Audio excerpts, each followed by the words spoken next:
Alors Mathieu, eh bien tout d'abord je te souhaite la bienvenue. Merci d'avoir accepté l'invitation pour venir nous parler de ton projet ce soir, répondre à nos différentes questions.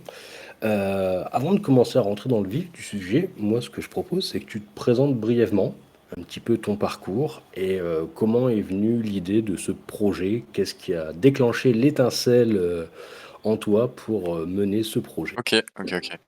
Bah déjà, bonjour à tous, bonjour à tous ceux qui rejoignent en ce moment. Et merci à toi et merci aussi au Masque de m'inviter ce soir pour parler d'Olympus Game. Du coup déjà, moi j'ai 24 ans, j'ai commencé à travailler dans les jeux vidéo très tôt en fait, j'avais 17 ans en réalité. Bon, légalement j'ai commencé à 18 ans. J'ai commencé en faisant de la vente de jeux vidéo. Au début, j'avais un site de vente de box gaming. À l'époque, j'avais lancé un peu ce mouvement pour si certains ont suivi. Donc les box où t'achetais en fait 1 € ou 2 € une box et t'avais un jeu aléatoire offert. Donc ça pouvait être soit un très gros jeu, soit un petit mini-jeu sur Steam. Enfin voilà, donc ça dépendait comme ça. Ensuite, au bout de quelques années, je me suis plus lancé dans le B2B. Donc j'ai commencé à travailler avec pas mal de gros studios de jeux vidéo, bon aussi des studios indépendants. Donc j'ai un peu de tout dans mon carnet d'adresse. Euh, En tant que revendeur de jeux vidéo. Donc pour faire simple, j'achète en grosse quantité des jeux vidéo qui vont sortir ou qui sont déjà sortis à des studios pour derrière les revendre à différents types de sociétés. Donc ça peut être soit des sociétés, par exemple des sites qui vont offrir des jeux vidéo, ou des sites qui revendent des jeux aussi par eux derrière, parce que moi du coup je les ai à prix plus réduit. Et aussi j'ai des clients un peu moins habituels mais qui sont aussi intéressants. Ça va être des grandes marques, par exemple Burger King. Enfin il y en a plein, mais juste cet exemple-là ou parfois dans leur menu ils offrent des jeux vidéo et du coup moi je les fournis là-dessus.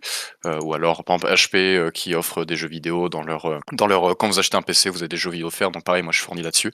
Du coup voilà, donc ça fait 6 ans, bon 6-7 ans que je suis dans le domaine des jeux vidéo. Donc j'ai pas mal suivi, j'avais aussi pas mal de contacts là-dedans et on va dire que ça a toujours été un peu mon rêve de lancer mon propre jeu vidéo ou mon propre studio de jeux vidéo. Et c'est le souci de ça, c'est que c'est très compliqué de faire un jeu qui va plaire aux gens, vu qu'il y a énormément de jeux. Par exemple, si on prend un jeu PC, bon, il y a peut-être les 200 jeux par jour qui sortent et on a très peu qui finalement sortent de la masse. Et au début du Play to Earn, du coup, j'avais commencé à m'intéresser un peu à ça, parce que je me disais voilà que justement ça redonnait un intérêt aux jeux vidéo en plus que les jeux classiques, et que du coup là il y avait moins la part où le gameplay devait être incroyable et en fait c'était moins la partie la plus importante, parce qu'il y avait toute la partie économie derrière, ce qui faisait que du coup, à cette époque-là, il y avait très très peu de play to earn, donc je voyais des jeux qui étaient vraiment pas intéressants à jouer, mais rentables, et du coup ils fonctionnaient. Du coup j'ai commencé à m'intéresser énormément à ça, mais sans m'y mettre sérieusement, parce que c'était pas forcément un domaine où j'avais beaucoup de connaissances. Hem, Ensuite, j'avais vu du coup avec un ami donc qui est Joël, qui est un de mes associés sur le projet, qui lui est beaucoup plus dans la crypto. C'est quelqu'un qui est dedans depuis très longtemps. Il avait suivi Axie à tous ses débuts, il avait investi dedans, et cetera. Et en fait, du coup, avec lui, on avait discuté justement de ça. Je lui ai expliqué que je commençais à regarder un peu les play to earn, que je trouvais ça intéressant. Et en gros, on a commencé à discuter de ça. Il m'a dit, ok, bah, si tu veux, moi, je peux t'aider sur la partie crypto, à comprendre plus, enfin, comment ça fonctionne exactement, vu que moi, j'avais plus uniquement la partie jeux vidéo. Euh, et globalement, c'est parti comme ça. C'est parti de là, et du coup, après, on a travaillé pendant ça. Cette période-là, quand elle a commencé, c'était c'était en 2021, c'était un peu avant l'été, donc c'était vers juin 2021. Et ensuite, on a commencé vraiment à travailler vraiment sur Olympus Game. C'était en octobre à peu près 2021. Ok, super, merci. Du coup, tu disais, enfin, tu as parlé au présent quand tu disais que tu travaillais avec des jeux vidéo, tout ça. Donc, tu travailles encore à côté ou tu es maintenant à temps plein sur Olympus Game? Ouais, alors en fait, moi j'ai encore ma société de vente de jeux vidéo. On vend toujours des jeux vidéo. Après, c'est une boîte du coup que j'ai depuis 6 ans et en fait, quasiment tout est automatisé. Pour être honnête, je vais travailler, allez, même on va dire 1 heure par semaine dessus, max. Mais du coup, 85% de mon temps en ce moment, il est sur Olympus Game, parce que c'est là où il y a le plus de travail. Après, moi, sur l'autre société où je vends des jeux, j'ai mes clients récurrents, donc c'est pas très, voilà, il y a pas beaucoup de travail à faire.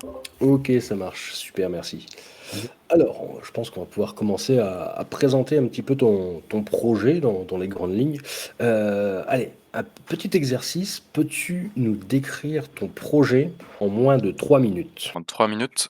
OK, Dans les grandes c'est lignes comme parti. ça, tu nous fais une présentation, moi, il faut que tu me séduises en moins de 3 minutes sur ton projet. Let's go. OK. Du coup, déjà, pour faire simple au niveau du gameplay, là, c'est simple à comprendre. Donc, Olympus Game, c'est un jeu stratégique de Tower Rush, c'est-à-dire que vous êtes en vue du dessus sur la map, vous avez des cartes, un deck de 8 cartes avec des cartes qui changent. Vous avez 3 tours et la personne en face de vous a 3 tours, enfin, en réalité, 2 tours et un temple.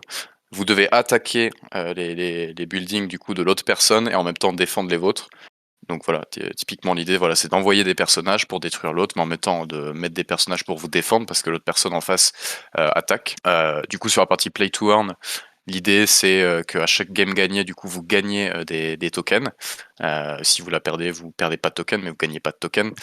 Et plus vous êtes haut dans le jeu, c'est-à-dire plus vous avancez dans le jeu, en fait, et plus vous gagnez de parties, vous allez gagner des laurels, donc des lauriers, pardon, en français, qui vont vous augmenter votre niveau de joueur et votre niveau aussi dans le classement global.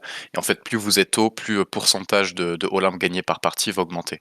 Donc c'est un jeu où on a voulu vraiment mettre toute la partie stratégique. Plus que la partie, plus que vraiment la partie play to earn pure, mais l'idée c'est qu'en gros, les meilleurs joueurs soient les plus récompensés dans le jeu, et, euh, et voilà, globalement Ah, là-dessus. et puis Non? impeccable, ça s'est tenu en 3 minutes, super. Heu, comment s'appelle? Comment dire ça? De où t'es venue l'idée de cette recette magique? Sur quoi tu t'es appuyé, en fait, pour créer cette recette magique? Mais comment on fait?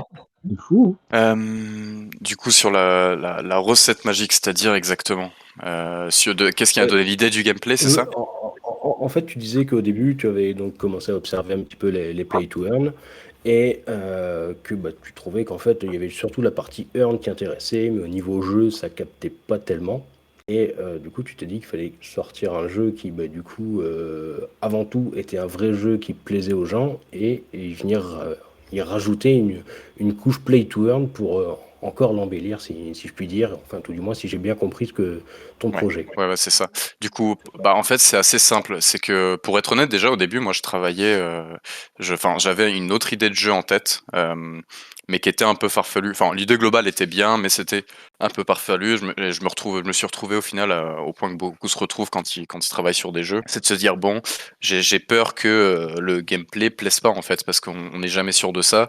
On a une idée en tête, on se dit, ah, mais ça va être génial, le jeu va être génial. Mais sauf qu'entre l'idée et quand le jeu réel existe et fonctionne, il se peut que ça plaise même pas aux personnes, ouais, et que en fait, et que même avant ça, même quand on annonce le gameplay, il se peut que les gens se disent bon, c'est pas si intéressant que ça, et qu'en fait, c'est que dans notre tête où on pense que nous, c'est le meilleur jeu de la terre. Du coup, l'idée qu'on a eue avec Joël, c'était de reprendre un gameplay qui existait déjà et le mettre à notre sauce avec notre image, etc. Mais justement d'enlever cette barrière, de vouloir réinventer un gameplay, parce que pour moi c'est un des plus gros soucis qu'on peut avoir sur les play to earn, c'est qu'en fait beaucoup vont justement vouloir refaire un nouveau gameplay qui n'existe pas. Donc c'est très bien, mais en fait ça met un gros risque là-dessus, c'est qu'on risque que le gameplay ne plaise même pas aux joueurs en fait. Du coup, pour faire simple, nous on s'est basé sur le gameplay de Clash Royale là-dessus.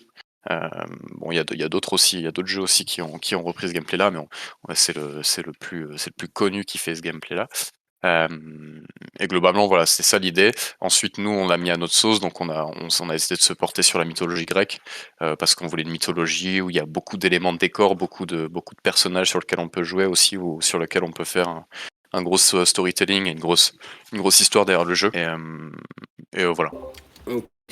Et du coup, outre les arguments que tu nous as avancés pour la partie avoir sélectionné la mythologie grecque, est-ce que tu as toi-même, par hasard, une attirance pour enfin, est-ce que tu es déjà fan de la mythologie grecque? Est-ce que c'est déjà un sujet qui te tenait à cœur? Ou ça a vraiment été réfléchi en mode, on va dire, en mode business, où il faut pouvoir avoir des éléments pour construire quelque chose de solide au niveau de l'histoire, et cetera? Non, bah en fait, ouais, on cherchait, du coup, j'inclus Joël, il y a une raison, c'est que on cherchait justement une mythologie ou quelque chose à faire au niveau de l'histoire. Moi, la mythologie grecque, ça m'a toujours intéressé, mais voilà, je suis pas un grand connaisseur. Par contre, lui, Joël, en fait, s'y connaissait énormément. Et c'est là, en fait, c'était une des raisons principales, c'était que ça facilitait énormément là-dessus, vu que lui, il avait une grosse connaissance et qu'il s'y intéressait énormément. Bah, en fait, c'était beaucoup plus simple pour avancer parce que bah, il connaissait quasiment tout de ce qui se passait dans la mythologie grecque. Du coup, c'était beaucoup plus facile pour imaginer ce qu'on allait pouvoir créer autour de ça. Et du coup, voilà, c'est surtout lié à Joël, du coup, qui lui est vraiment un grand fan de ça. Il a étudié énormément là-dedans. Et voilà. Ok, et du coup, pour resituer, Joël, c'est aussi la personne qui t'a accompagné, qui t'a expliqué les cryptos, c'est ça? Ouais, c'est mon associé qui était plus calé niveau crypto, en tout cas au début. Enfin bon, il est toujours plus calé que moi actuellement, mais j'ai quand même repris pas mal et je comprends très bien maintenant. Mais oui, c'est ça, c'est ça. Ok. Enfin, du coup, vous êtes deux, enfin, il y a plus de personnes derrière. Votre, on va dire, la team principale est composée de combien de personnes et quels sont leurs rôles? Du coup, on a la partie stratégie, on va dire, donc on va associer. Donc il y a moi, il y a Joël, il y a Jim Dora aussi qui est associé, qui a investi en fait dans le projet avec leur société. C'est une société en bourse, ça s'appelle BD Multimédia. Les infos sont dans le white paper pour ceux qui veulent creuser un peu plus. Donc ça, on est les trois associés. Donc on va gérer un peu la partie stratégique. Donc quand il y a des grosses discussions, des gros sujets à voir ensemble, bah, on voit ça entre nous. Ensuite, on a une partie marketing. Actuellement, on est 4 personnes à bosser sur le marketing. Ensuite, on a la partie développement blockchain. Donc, on a 3 développeurs actuellement. Un qui fait les smart contracts, un qui fait tout ce qui est les graphes, etc. Et un autre qui fait tout ce qui est la partie front-end et intégration. Euh, et ensuite, on a la partie jeux vidéo. Et là, j'ai pas les chiffres en tête exactement, mais on est entre 10 et 15 en fonction des moments en fait. Ça dépend si on a besoin, si on a des gros besoins, des moments on augmente. En fait, on a une partie dure donc par exemple tout ce qui est game design et game developer où là on en a qui sont à plein temps et après on a des freelances à côté qui nous aident dès qu'on a besoin. Enfin des freelances, c'est un studio avec qui on travaille et dès qu'on a besoin par exemple d'un coup de 5 designers 3D, ils nous les donnent directement et voilà. Ok, nickel, merci. Donc du coup, ouais, c'est, on va dire que le gros de l'équipe, on va dire le noyau dur, sans compter, on va dire les intérimaires, si je puis dire, vous êtes une bonne vingtaine, c'est ça? Ouais, c'est ça, on est une Oh, vingtaine. ok, ça marche. Et, petite question comme ça, du coup, je pense que bah, financer une vingtaine de personnes comme ça a quand même un coût, surtout quand le projet il est pas encore lancé. Comment vous avez fait pour lever vos premiers fonds? Comment vous faites en fait pour vous financer à l'heure actuelle? Alors déjà, donc au tout début, moi j'ai investi, Joël aussi. Donc on a investi dans le projet à part égale. Ensuite, on a eu du coup BD Multimédia qui nous a rejoint là-dessus. Donc pareil, qui ont investi dans le projet. On a investi avec nos fonds personnels pour info. Et ensuite, on a fait une ICO du coup en mai aussi, qui a permis de lever encore des fonds en plus. Et voilà. Et globalement, là, on tourne avec ça depuis le début, donc avec nos investissements nous personnels, BD Multimédia et les fonds de l'ICO. Et voilà. Ok, ça marche. Et enfin, vous avez fait à peu près une estimation de votre deadline pour le sortie de jeu. Enfin, combien de temps vous avez en fait pour tenir sur ce budget-là? À partir de quand vous devez pouvoir sortir le jeu et à partir de quand vous devez pouvoir à peu près être rentable? Alors, pour la sortie de jeu, du coup, on a une alpha qui est prévue là pour novembre. Donc, ça sera une première version du jeu qui sera réservée uniquement à ceux qui ont investi dans le token. Donc l'idée sera de leur permettre de leur montrer déjà bah, qu'on travaille hein, et qu'on a travaillé et que voilà, il y a déjà quelque chose de jouable. Donc ça sera une version du jeu avec toutes les mécaniques du jeu. Enfin, quasiment toutes. Il y aura des mécaniques qui ne seront pas encore implémentées. Et il n'y aura pas la partie blockchain aussi. Ça, on la mettra pour la sortie du jeu. La sortie du jeu, elle est prévue pour décembre de cette année. Et globalement, jusque quand on peut tenir, on est plutôt serein. On est plutôt assez, enfin, on est assez confortable, on va dire, jusque milieu de 2023 d'un point de vue financier. Ok, bon bah c'est un bon point, c'est important parce que bon, on ne sait pas quand est-ce que les marchés vont repartir, etc. Donc c'est toujours bien d'être serein au niveau financier. Bah, bon point, bon point. Au niveau du jeu, du coup, vous parliez que ça allait, oui, y avoir une couche de blockchain, des tokens. des NFT. Est-ce que tu peux nous approfondir un peu plus ce point, nous expliquer un petit peu les différentes mécaniques auxquelles vous avez pensé, etc. Parce que je pense que le jeu, tout le monde l'a cerné. Enfin, je pense qu'ici, tout le monde, normalement, connaît Clash Royale et comment ça fonctionne. Du coup, comment vous avez transformé ça en Play to Earn, au travers de quelle mécanique, à quoi vous avez pensé? Bref, explique-nous toute cette partie blockchain qui rend le jeu beaucoup plus intéressant. Ouais. Du coup, bon, déjà, on va commencer par les tokens. Donc, on a 2 tokens qui sont prévus. Donc, c'est un peu le même système que Axie Infinity ou Titan Arena. Pour faire simple, on a le Olympe. Il a plusieurs usages, mais son usage principal, ça va être en fait qui va être obligatoire pour acheter un starter pack de départ. C'est-à-dire que quand on arrive dans le jeu, en fait, pour commencer la première partie, il nous faut 8 cartes. Pour avoir ces 8 cartes, en fait, il faut dépenser un montant en Olympe qui n'a pas encore été décidé, mais qui sera autour d'une centaine de dollars, éventuellement 200, 300 dollars. Ça, on avait déjà annoncé à l'avance en fait qu'on fera un vote au niveau de tous ceux qui ont du Olympe et on leur proposera différentes options en expliquant les différentes raisons de pourquoi choisir celle-ci ou celle-ci. Euh, donc voilà, en fait ça c'est sur donc sur le Olympe, l'idée en fait c'est d'acheter ce pack là de départ. Bon il y a une option, c'est qu'en fait là on est en train de faire on va lancer une vente de NFT. Du coup l'idée c'est d'avoir 8 personnages. Donc si la personne prend pas 8 personnages dans la vente NFT, elle a pas besoin d'acheter ce starter pack. Mais c'est une vente limitée, donc on va parler en mode global sur beaucoup de joueurs. Donc l'idée c'est d'acheter ce starter pack. Lorsqu'il est acheté, du coup il est dépensé en Olympe, donc la personne doit d'abord swap des Olympe, puis en plus ensuite les dépenser. Il y a une partie qui est burn, il y a une partie qui revient à nous. Donc voilà, globalement ça là-dessus. Ensuite, on a le deuxième token qui est le Olympe G, qui est le token Play to Earn. Donc ça, c'est le token qu'en fait les personnes vont gagner en jeu, et aussi le token que les personnes vont pouvoir dépenser en jeu pour faire évoluer leur personnage, pour ouvrir des box en jeu, pour avoir justement plus d'évolution pour leur personnage. Euh, et globalement, voilà, pour faire assez concis là-dessus. Euh, et ensuite, du coup, il y a la partie NFT, qui sont tous les personnages jouables dans le jeu. Donc l'idée, c'est que votre personnage, vous allez l'avoir, vous allez pouvoir le faire évoluer en jeu, et ensuite vous allez pouvoir le revendre sur la marketplace. L'idée là-dessus, c'est qu'un joueur, comme j'avais expliqué au début, plus un compte va être puissant, plus il va gagner de tokens. Donc l'idée, c'est que demain, si un joueur a un peu de fonds, veut commencer le jeu et a, je sais pas, allez, 2000 dollars par exemple, il peut s'acheter des personnages plus évolués, et en fait comme ça il va pouvoir se permettre de gagner beaucoup plus de games dès le début et pouvoir évoluer plus rapidement, gagner plus de laurel et ensuite du coup gagner plus de tokens comme ça. Ok, nickel. Donc, pour récapituler, les cartes qu'on doit choisir au début, le deck de 8 cartes, en fait, ces 8 cartes seront des NFT, c'est ça? Oui, c'est des NFT. Mais du coup, oui, aussi, c'est important de préciser que ces cartes sont toutes les mêmes pour tout le monde, en fait. On annoncera avant la sortie du jeu quelle carte ce sera. Mais en fait, ce seront des cartes communes qui seront toutes les mêmes pour tout le monde. Donc, il y a pas d'aléatoire là-dessus. Donc, tous ceux qui commencent avec le starter pack commencent pareil. Euh, et du coup, voilà.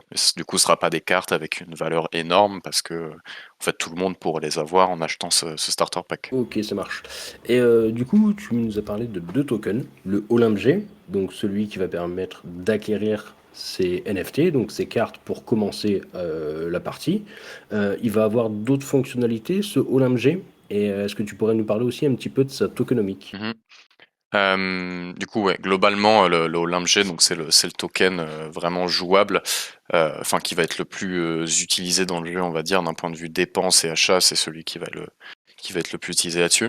Donc il va servir à soit à aller plus vite dans le jeu, donc par exemple en débloquant des chests plus vite, en les ouvrant plus vite, aussi pour upgrade ses personnages, donc ses cartes. Parce que en fait je parle personnage d'ailleurs depuis le début, mais bon, techniquement dans le jeu c'est des cartes.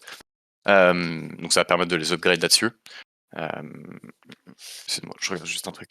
Du coup voilà, l'idée là-dessus. Ensuite, du coup, au niveau de ce token-là, l'idée c'est que c'est un token qui a pour objectif de garder sa valeur tout en réalité en fait en perdant lentement. En fait, c'est un token dans l'idée. C'est pour ça que c'est pas un token qu'on met en vente lors d'ICO, d'IDO ou autre. Parce que l'idée de ce token, c'est vraiment que ce soit un token play to earn qui perde de la valeur au fur et à mesure. Et nous, notre objectif au niveau de la tokenomics, ça va être de ralentir sa perte au fur et à mesure. enfin ralentir sa chute au fur et à mesure, pardon. Donc un peu comme le cas avec le SLP de Axie Infinity.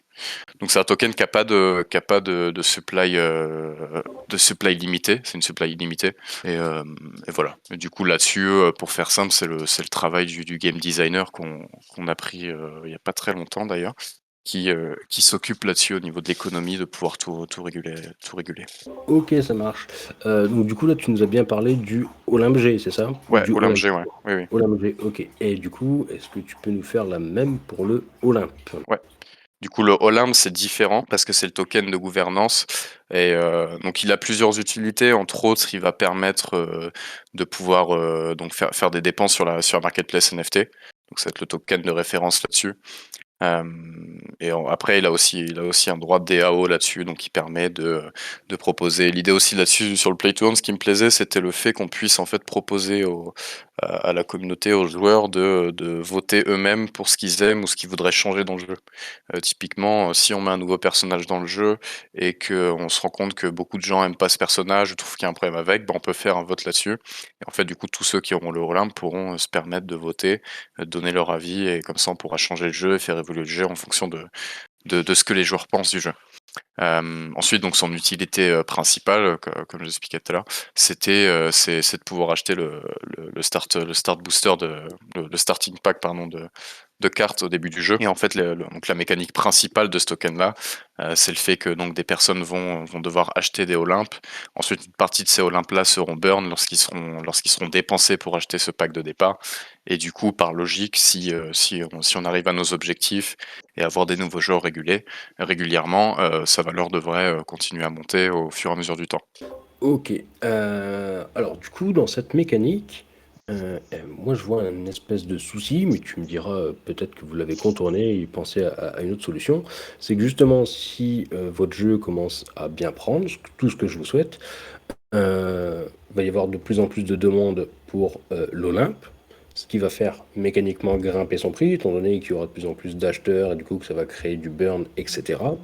Est-ce que ça va pas du coup au bout d'un moment rendre un petit peu inaccessible aux plus petits portefeuilles l'accès à votre jeu? Du coup, oui, on avait prévu ça en fait, c'est vrai que j'ai oublié de spécifier. En fait, l'idée du prix du starter pack, c'est qu'il soit basé sur un montant en dollars et du coup que ce montant soit directement mis sur la valeur en Olympe en fait. Donc pour faire simple, ça dépendra du cours en fait. Donc au début, typiquement, ça pourra coûter, je me trompe pas dans les calculs.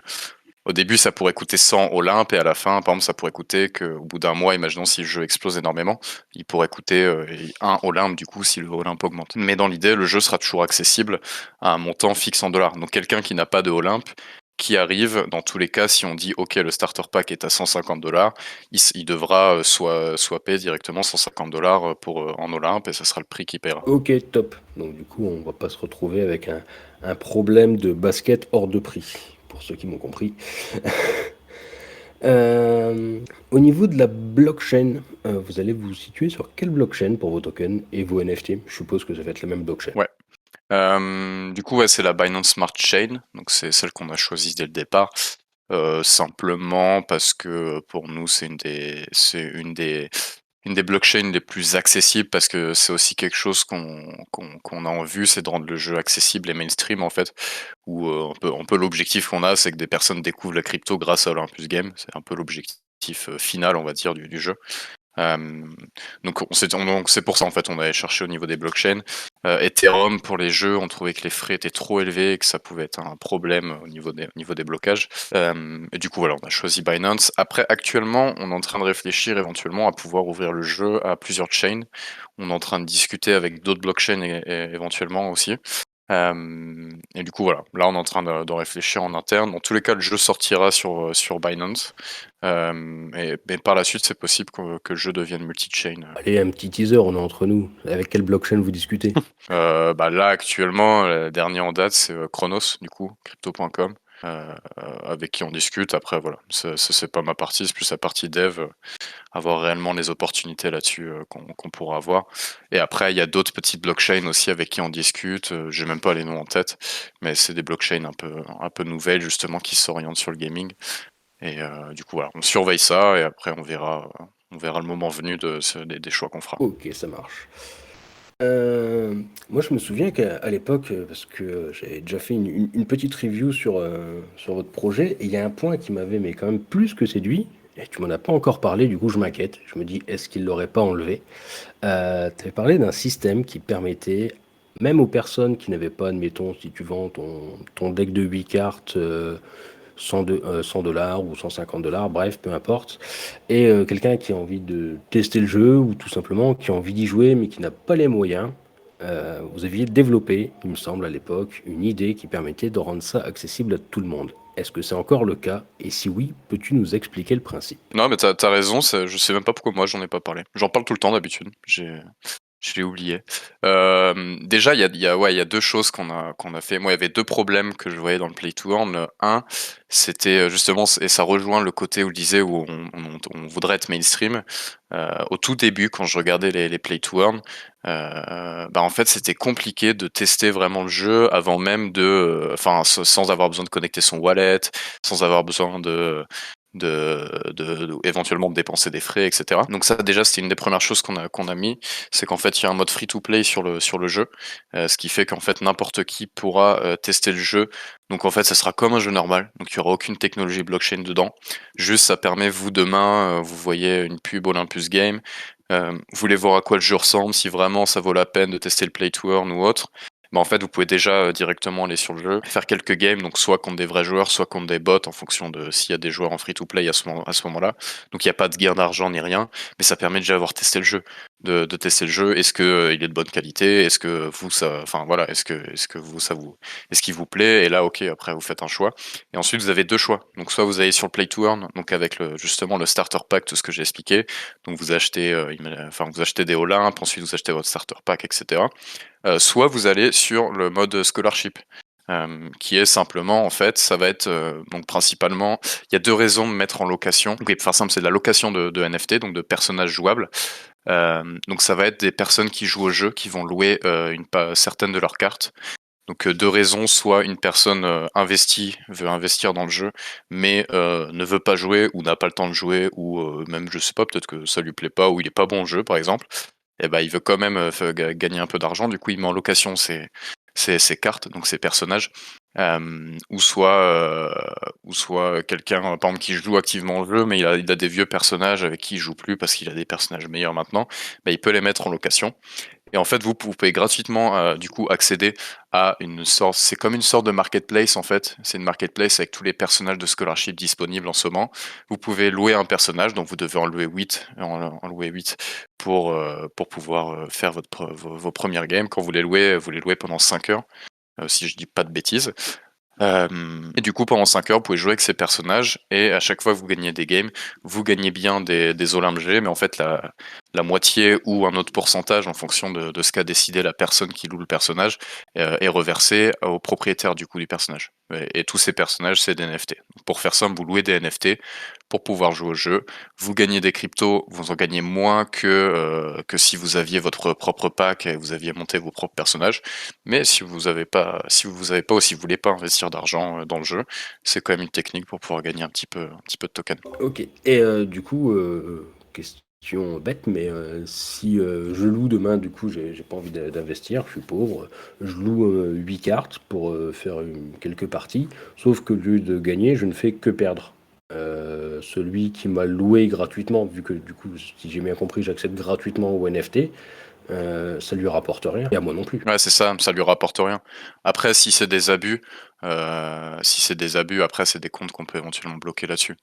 Par exemple, si c'est dans le cas, par exemple, des personnes qui s'amuseraient justement à faire plein de wallets, qui loueraient tous les personnages pour les bloquer, ça c'est des choses qu'on a déjà prévues dans le jeu et qu'on peut facilement bloquer.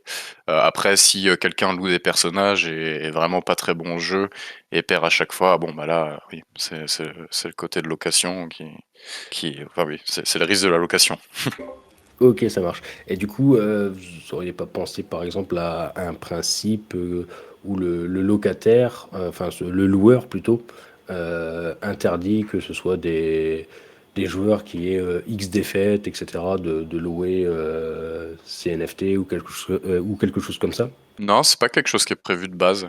Après, ça peut être une idée, mais bon, après, ça enlève un peu intéressant de la chose. Après oui, s'il y a vraiment un compte qui a fait 1000 games et qui a uniquement des défaites, ça c'est un compte qui sera directement flag et qui sera banni en fait de notre côté, ou en tout cas qui sera interdit de scholarship. Mais ça se fera manuellement. Parce que voilà. Enfin, après ça peut être compliqué. Par exemple, si c'est un nouveau compte et qu'il a fait 50 games et qu'il en a perdu 40 ou 45, bon, ça veut pas dire que forcément on doit l'interdire de louer les NFT. Ok, ça marche. Ouais, c'est bien parce que effectivement c'est dur de trouver le curseur justement entre bah, les abus et ceux qui sont juste pas très doués, qui commencent tout juste sur un jeu, etc. quoi. Du coup, tant qu'on est dans le milieu des bots, il y a des études qui sont sorties récemment et je pense que ça sautait déjà aux yeux de pas mal de personnes que les trois quarts des play to earn, pour pas dire plus, sont littéralement envahis de robots, qui a limite plus de robots que de vrais joueurs. Comment est-ce que vous avez prévu de lutter contre ce phénomène? Parce que là, on a parlé de comment vous alliez lutter au niveau scholarship pour éviter les abus de la part des bots ou des trucs dans le genre. Mais si les bots, bah, ils prennent juste ce qu'il faut en Olympe pour commencer des parties et bah, juste en fait lancer des parties un petit peu comme ça pour bah, justement gagner des tokens et profiter du play to earn sans réellement jouer, quoi. Ouais, enfin oui, du coup là-dessus on a prévu. Après déjà en play to earn, il y a quand même la grosse masse des jeux play to earn actuellement, en tout cas ceux qui sont sortis et qui fonctionnent. C'est souvent des jeux idle, enfin des jeux AFK où il y a pas, ça va être du clic, etc. Donc ça va être assez simpliste. Euh, donc nous on est sur un jeu qui est plus stratégique, donc même si faire un bot bien sûr c'est toujours possible, hein. Mais c'est quand même plus compliqué pour quelqu'un de pas forcément très calé de pouvoir faire un bot. Enfin, c'est une intelligence artificielle quoi, à ce niveau-là, de savoir le personnage qui arrive, qu'est-ce qu'il faut envoyer, etc. Mais du coup, ce qu'on a prévu globalement, c'est surtout pour nous le plus gros risque des bots, c'est le côté économique. Justement, des bots pourraient détruire tout le monde et rafler tous les tokens en fait, ce qui ferait que ça perdrait de l'intérêt au niveau du jeu. Et c'est pour ça qu'en fait on a fait le système où déjà plus il faut être élevé en niveau pour gagner le plus de tokens, ce qui veut dire que quand quelqu'un va commencer le jeu, en fait il va gagner très très peu de tokens au départ, en tout cas sur les premiers niveaux. Ensuite il va en gagner de plus en plus, plus il est bon. Et en fait il y a un blocage des tokens. Alors ah oui c'est ça, ouais, c'est 12 jours. Donc en fait quand une personne se crée un compte, pendant 12 jours elle peut pas retirer les tokens qu'elle a gagnés. Donc c'est à dire ils sont pas sur la blockchain, ils sont hors chain.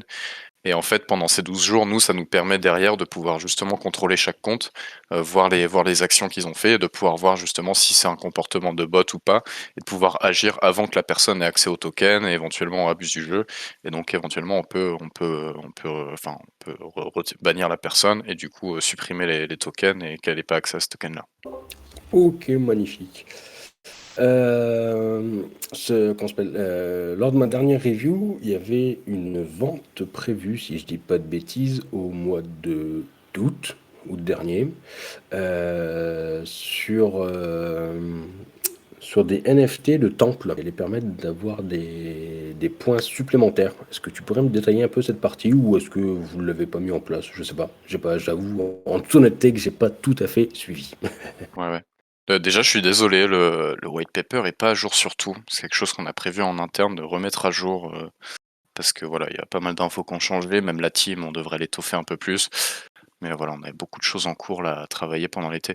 Du coup, non, sur la vente des temples, donc ouais, elle était partie, elle était prévue pour cet été.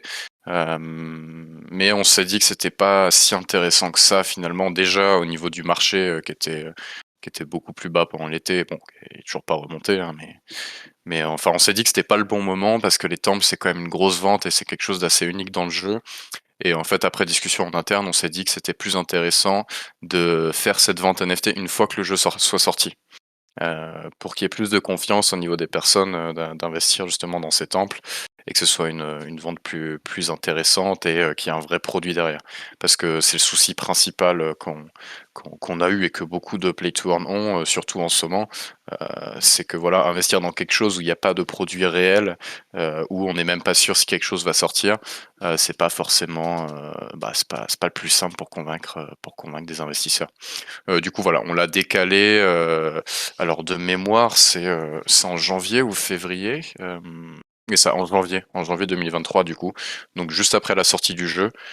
pour pouvoir déjà voilà que les joueurs découvrent un peu le jeu et que là voilà ça s'intéresse vraiment à la vente de NFT de temples. Donc et pour faire simple, parce que c'est les temples en fait, ce sera des skins qui seront donc c'est une vente qu'on va faire une seule fois dans l'histoire du jeu en fait. Et ce sera des skins qui seront à mettre sur ses tours et son temple en jeu. Donc ce sera visible par les autres personnes. Et en fait, ça donnera un bonus de Olympe G qui seront gagnés en jeu et aussi de laurier. Donc pour augmenter en niveau. Ok, honnêtement, je pense que c'est mûrement réfléchi, parce qu'effectivement, je pense qu'il y a beaucoup de personnes qui se sont fait rincer dans le milieu des NFT et qui attendent encore que des roadmaps soient délivrés, etc. Et au moins commencer à donner du tangible aux personnes qui se sont intéressées au projet, etc. Avant de remettre un round, on va dire, de vente hein, de NFT. Je pense que c'est vraiment quelque chose de bien et qui va permettre de rassurer en fait toutes les personnes qui suivent votre projet. Pour moi, c'est judicieux. Je pense que vous avez bien fait. Tant qu'on est dans cette partie NFT, je vois sur votre site internet, ça parle de NFT Box Sale. Est-ce que tu peux nous en dire un peu plus? Ouais, bah ça rejoint du coup un peu ce que je disais sur le fait de pas avoir de produits, etc., etc. Donc c'était pareil, c'était au tout début de l'été.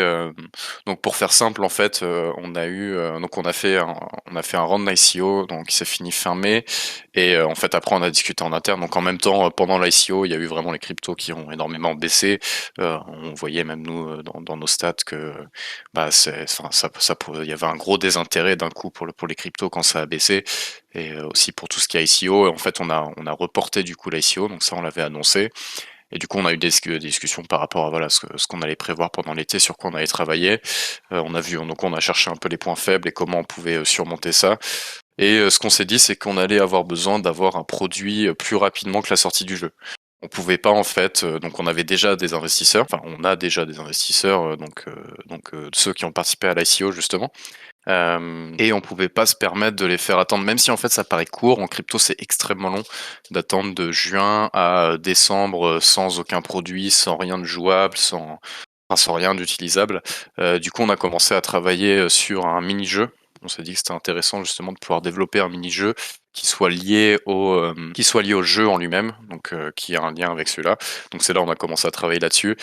Pour faire ça, donc le mini-jeu sur lequel on a travaillé, qui sort du coup le 24 septembre, c'est un peu comme un Tamagotchi, on peut dire, en fait, où les personnes vont pouvoir avoir des personnages en jeu, enfin, qui seront ensuite en jeu, et en fait, aller les faire s'entraîner, les faire évoluer, créer des pierres d'évolution, etc., pour pouvoir les faire évoluer au niveau supérieur.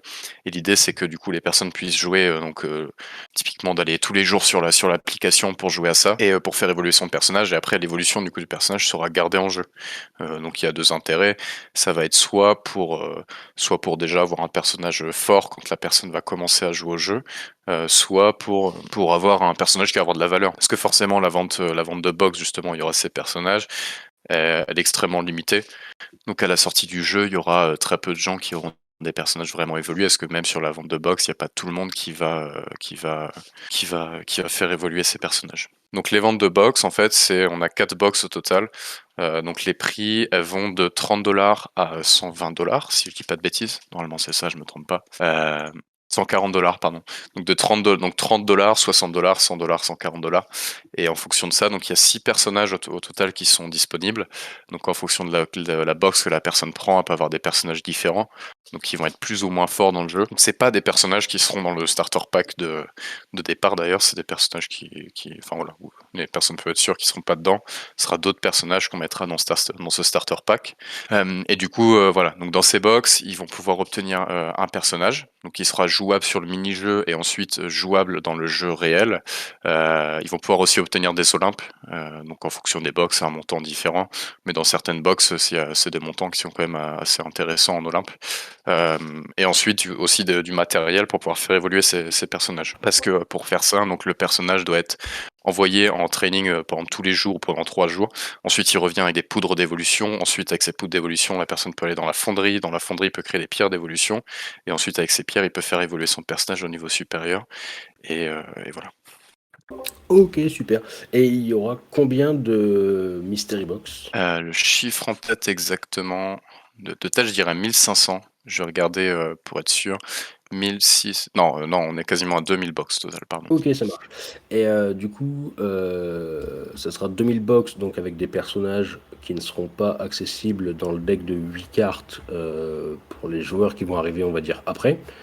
Mais est-ce que les joueurs qui arriveront après auront la possibilité d'obtenir les personnages qui auront été vendus du coup au travers de cette vente de Mystery Box?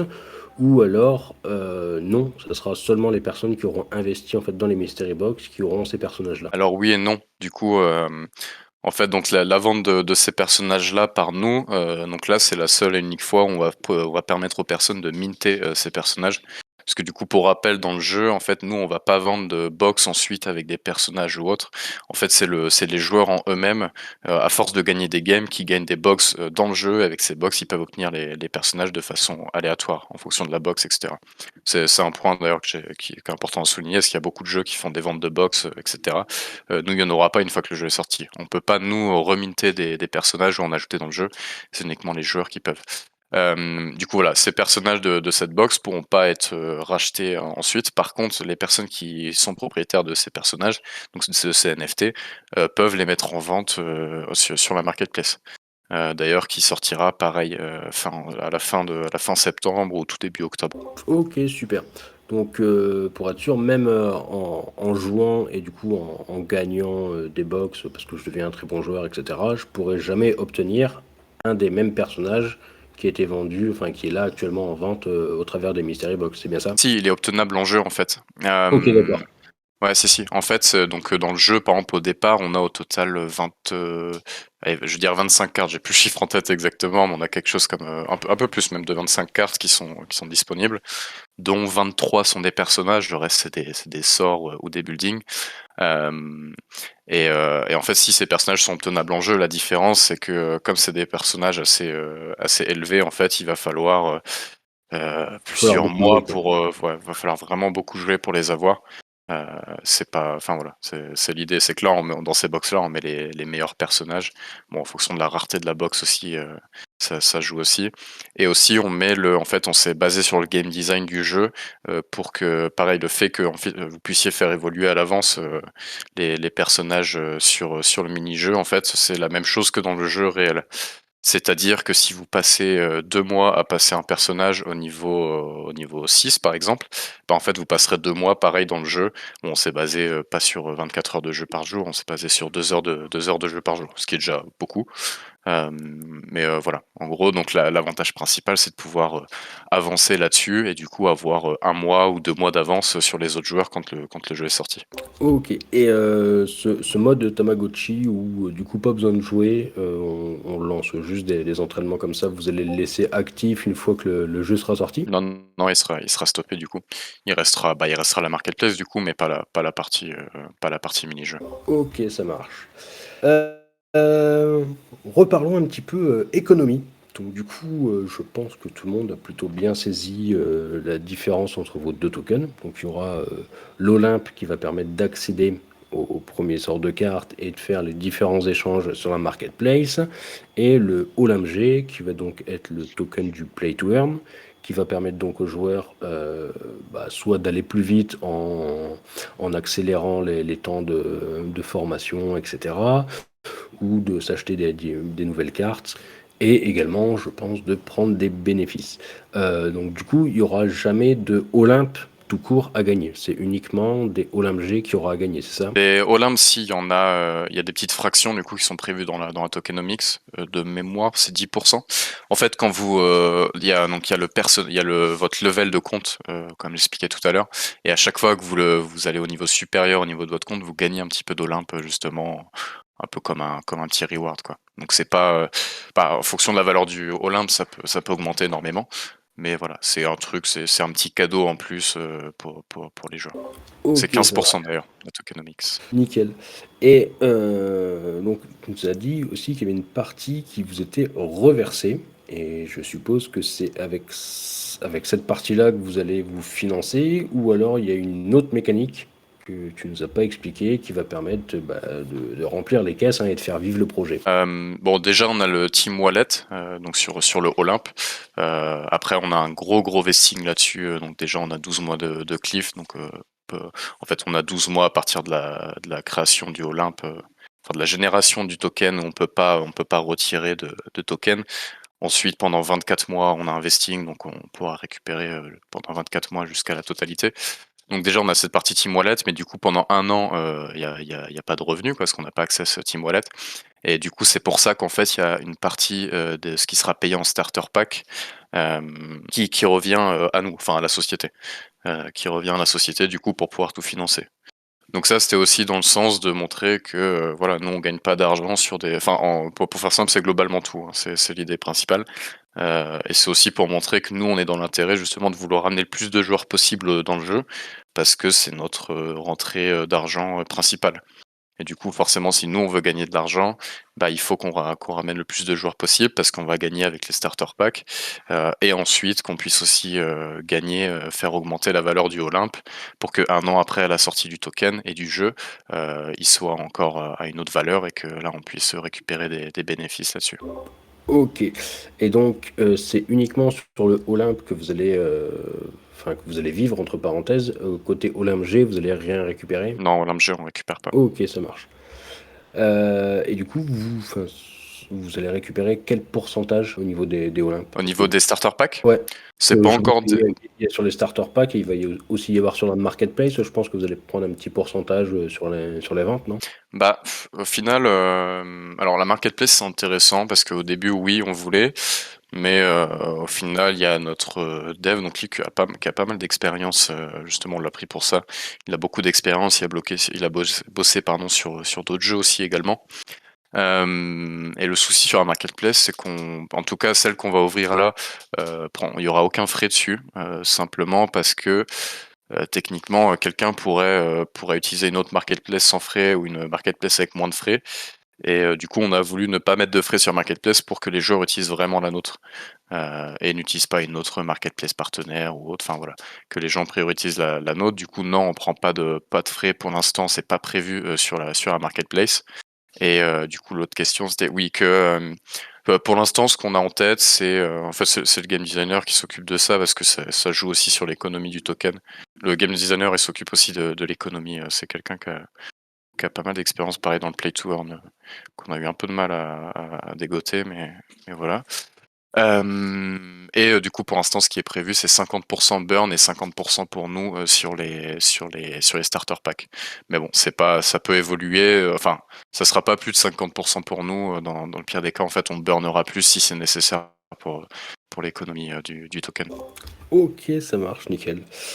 C'est plutôt pas mal. Puis sachant que vous allez avoir, enfin, vous allez vivre de ce token-là, vous n'avez pas non plus intérêt à ce que son prix baisse trop, parce que sinon, bah, c'est vos caisses qui baissent. Vous avez prévu de travailler avec une société spécialisée, peut-être pour la discussion des tokens et alimenter vos caisses en cash, ou vous faites ça en interne? Bah, on est en discussion justement en ce moment ils font de l'incubation, mais bon, c'est un venture capital à côté. Et l'idée justement, c'est de voir pour travailler avec eux à partir de la fin d'année justement, à partir du lancement du token, etc. Pour que eux gèrent cette partie-là. Donc je peux pas donner le nom réellement, mais c'est un venture capital. Ok.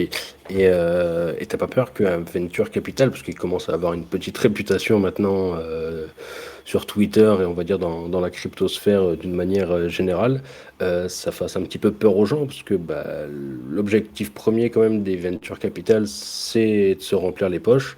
Et est-ce que bah, justement ils en profiteraient pas pour, je sais pas du coup la mécanique que vous avez prévue avec eux, est-ce que vous allez leur filer un billet ou est-ce qu'ils vont prendre un pourcentage du coup sur ce qu'ils vous rapportent?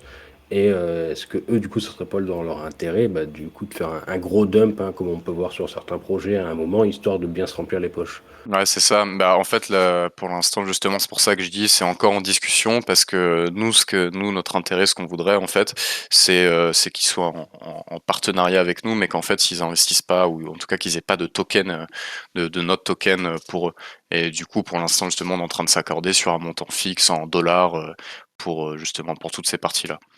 Donc, heu, donc voilà. Donc non, pour l'instant, l'idée, c'est uniquement, en fait, de les payer pour ça. Eux font aussi ça, hein, ils font du service justement, on peut dire comme du consulting, et en fait, du coup, ils facturent uniquement les services de consulting. Ok, nickel. Bon allez, je vais arrêter un petit peu avec mes questions pointilleuses et à moitié embarrassantes. En tout cas, tu réponds à merveille, en toute transparence, c'est vraiment quelque chose qu'on apprécie. Euh, Lors de ma dernière review, tu avais parlé aussi qu'il y avait des histoires de tournois qui allaient être lancés. Est-ce que c'est toujours d'actualité? Est-ce qu'il y a un petit peu de nouveauté là-dessus? Ouais, les tournois, c'est vrai que pareil, j'en ai pas parlé, mais il y a un des autres objectifs, hein, on va dire une de nos autres missions aussi, c'est de pouvoir, pareil, développer quelque chose qui existe pas. Enfin, en tout cas, j'ai toujours pas vu en Play to Earn, c'est la partie e-sport. Du coup, ouais, c'est pour ça qu'on a mis ces 10% de notre tokenomics qui est prévu pour être des rewards e-sport. Donc en fait l'idée voilà c'est de faire un tournoi et de pouvoir en fait donner en cash prize des montants en Olympe aux gagnants. Donc bien sûr avec des gros vestings hein, pour pas faire chuter pas faire chuter le token, mais en fait du coup de pouvoir comme ça faire connaître déjà le play to earn en général et aussi le jeu au niveau de la scène e-sport, ce qui est quelque chose de possible. Du coup par exemple Clash Royale, eux on fait de l'e-sport et ça a plutôt bien fonctionné. Et voilà, du coup ça c'est un objectif qui est plus long terme. Parce que l'idée c'est de le lancer du coup en trimestre de 2023, donc au dernier trimestre pardon 2023, donc l'année prochaine. Bon, au final, c'est loin, mais c'est proche aussi en même temps. Mais du coup, non, c'est pas quelque chose sur lequel on travaille encore, parce que pour être honnête, c'est quelque chose qui dépend d'énormément de choses. Si fin 2023, le Bitcoin il est à 1000 $, bah on peut se dire qu'on va peut-être changer les plans au niveau de ça, au niveau de la partie sport, et peut-être attendre qu'il remonte. Enfin voilà, ça peut être plein de choses comme ça. Et de toute façon, un peu comme tout dans la crypto, tout se fait un petit peu à chaque fois au dernier moment. Même si bon, on organise un événement e-sport, on va pas le préparer 2 semaines à l'avance. Mais en tout cas, avant mi-2023, ça sera pas forcément quelque chose sur lequel on va travailler à fond. Ok, ça marche. Et du coup, en parlant de travailler à fond, je sais pas, moi je trouve que tu as ton esprit, pas qui est ailleurs, mais ton subconscient qui réfléchit à quelque chose depuis tout à l'heure que tu me parles. Euh, et nous, on aime bien savoir un petit peu en avant-première les nouveautés. Donc je pense qu'il y a quelque chose qui... Enfin, je suppute que vu comment vous travaillez d'arrache-pied sur le projet, il y a quelque chose dans les tuyaux. Est-ce que tu pourrais nous donner un petit avant-goût ce soir? Bah, je sais pas si tu fais référence à quelque chose ou pas. Euh, non, bah nous après on travaille toujours en avance de ce qui se passe, c'est-à-dire que par exemple là, tout ce qui est la vente NFT, tout ce qu'on annonce sur ce mois-ci, l'alpha, etc. Nous on a travaillé ça pendant l'été, donc ça pour nous c'est un peu fini. Enfin c'est déjà tout est planifié, tout est préparé plus ou moins. Du coup là non, là en ce moment on travaille sur la sortie du jeu en fait. Donc on est en train de tout préparer, enfin toute la stratégie là-dessus. Mais voilà. Après, j'ai pas de grosses news. Enfin, surtout que j'évite d'annoncer des choses beaucoup trop à l'avance. Et du Non, mais coup, non. sans annoncer quelque chose de trop en avance, hein, juste par exemple, euh, c'est quoi le dernier truc sur lequel vous avez brainstormé au niveau du jeu, quoi, qui pourrait être sympa pour les utilisateurs, attirer un petit peu de monde, tout ça? Je pense que le plus intéressant, c'est récemment, on est en train de travailler enfin, oui, on est en train de réfléchir aussi, de travailler dessus, de trouver des différences pour pouvoir se mettre, enfin, pour pouvoir proposer des choses un peu inédites par rapport à Clash Royale.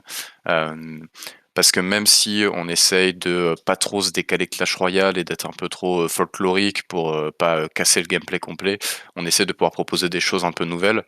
Du coup, il y a plusieurs choses sur lesquelles on a travaillé avec toute la partie de dev de jeux vidéo de l'équipe.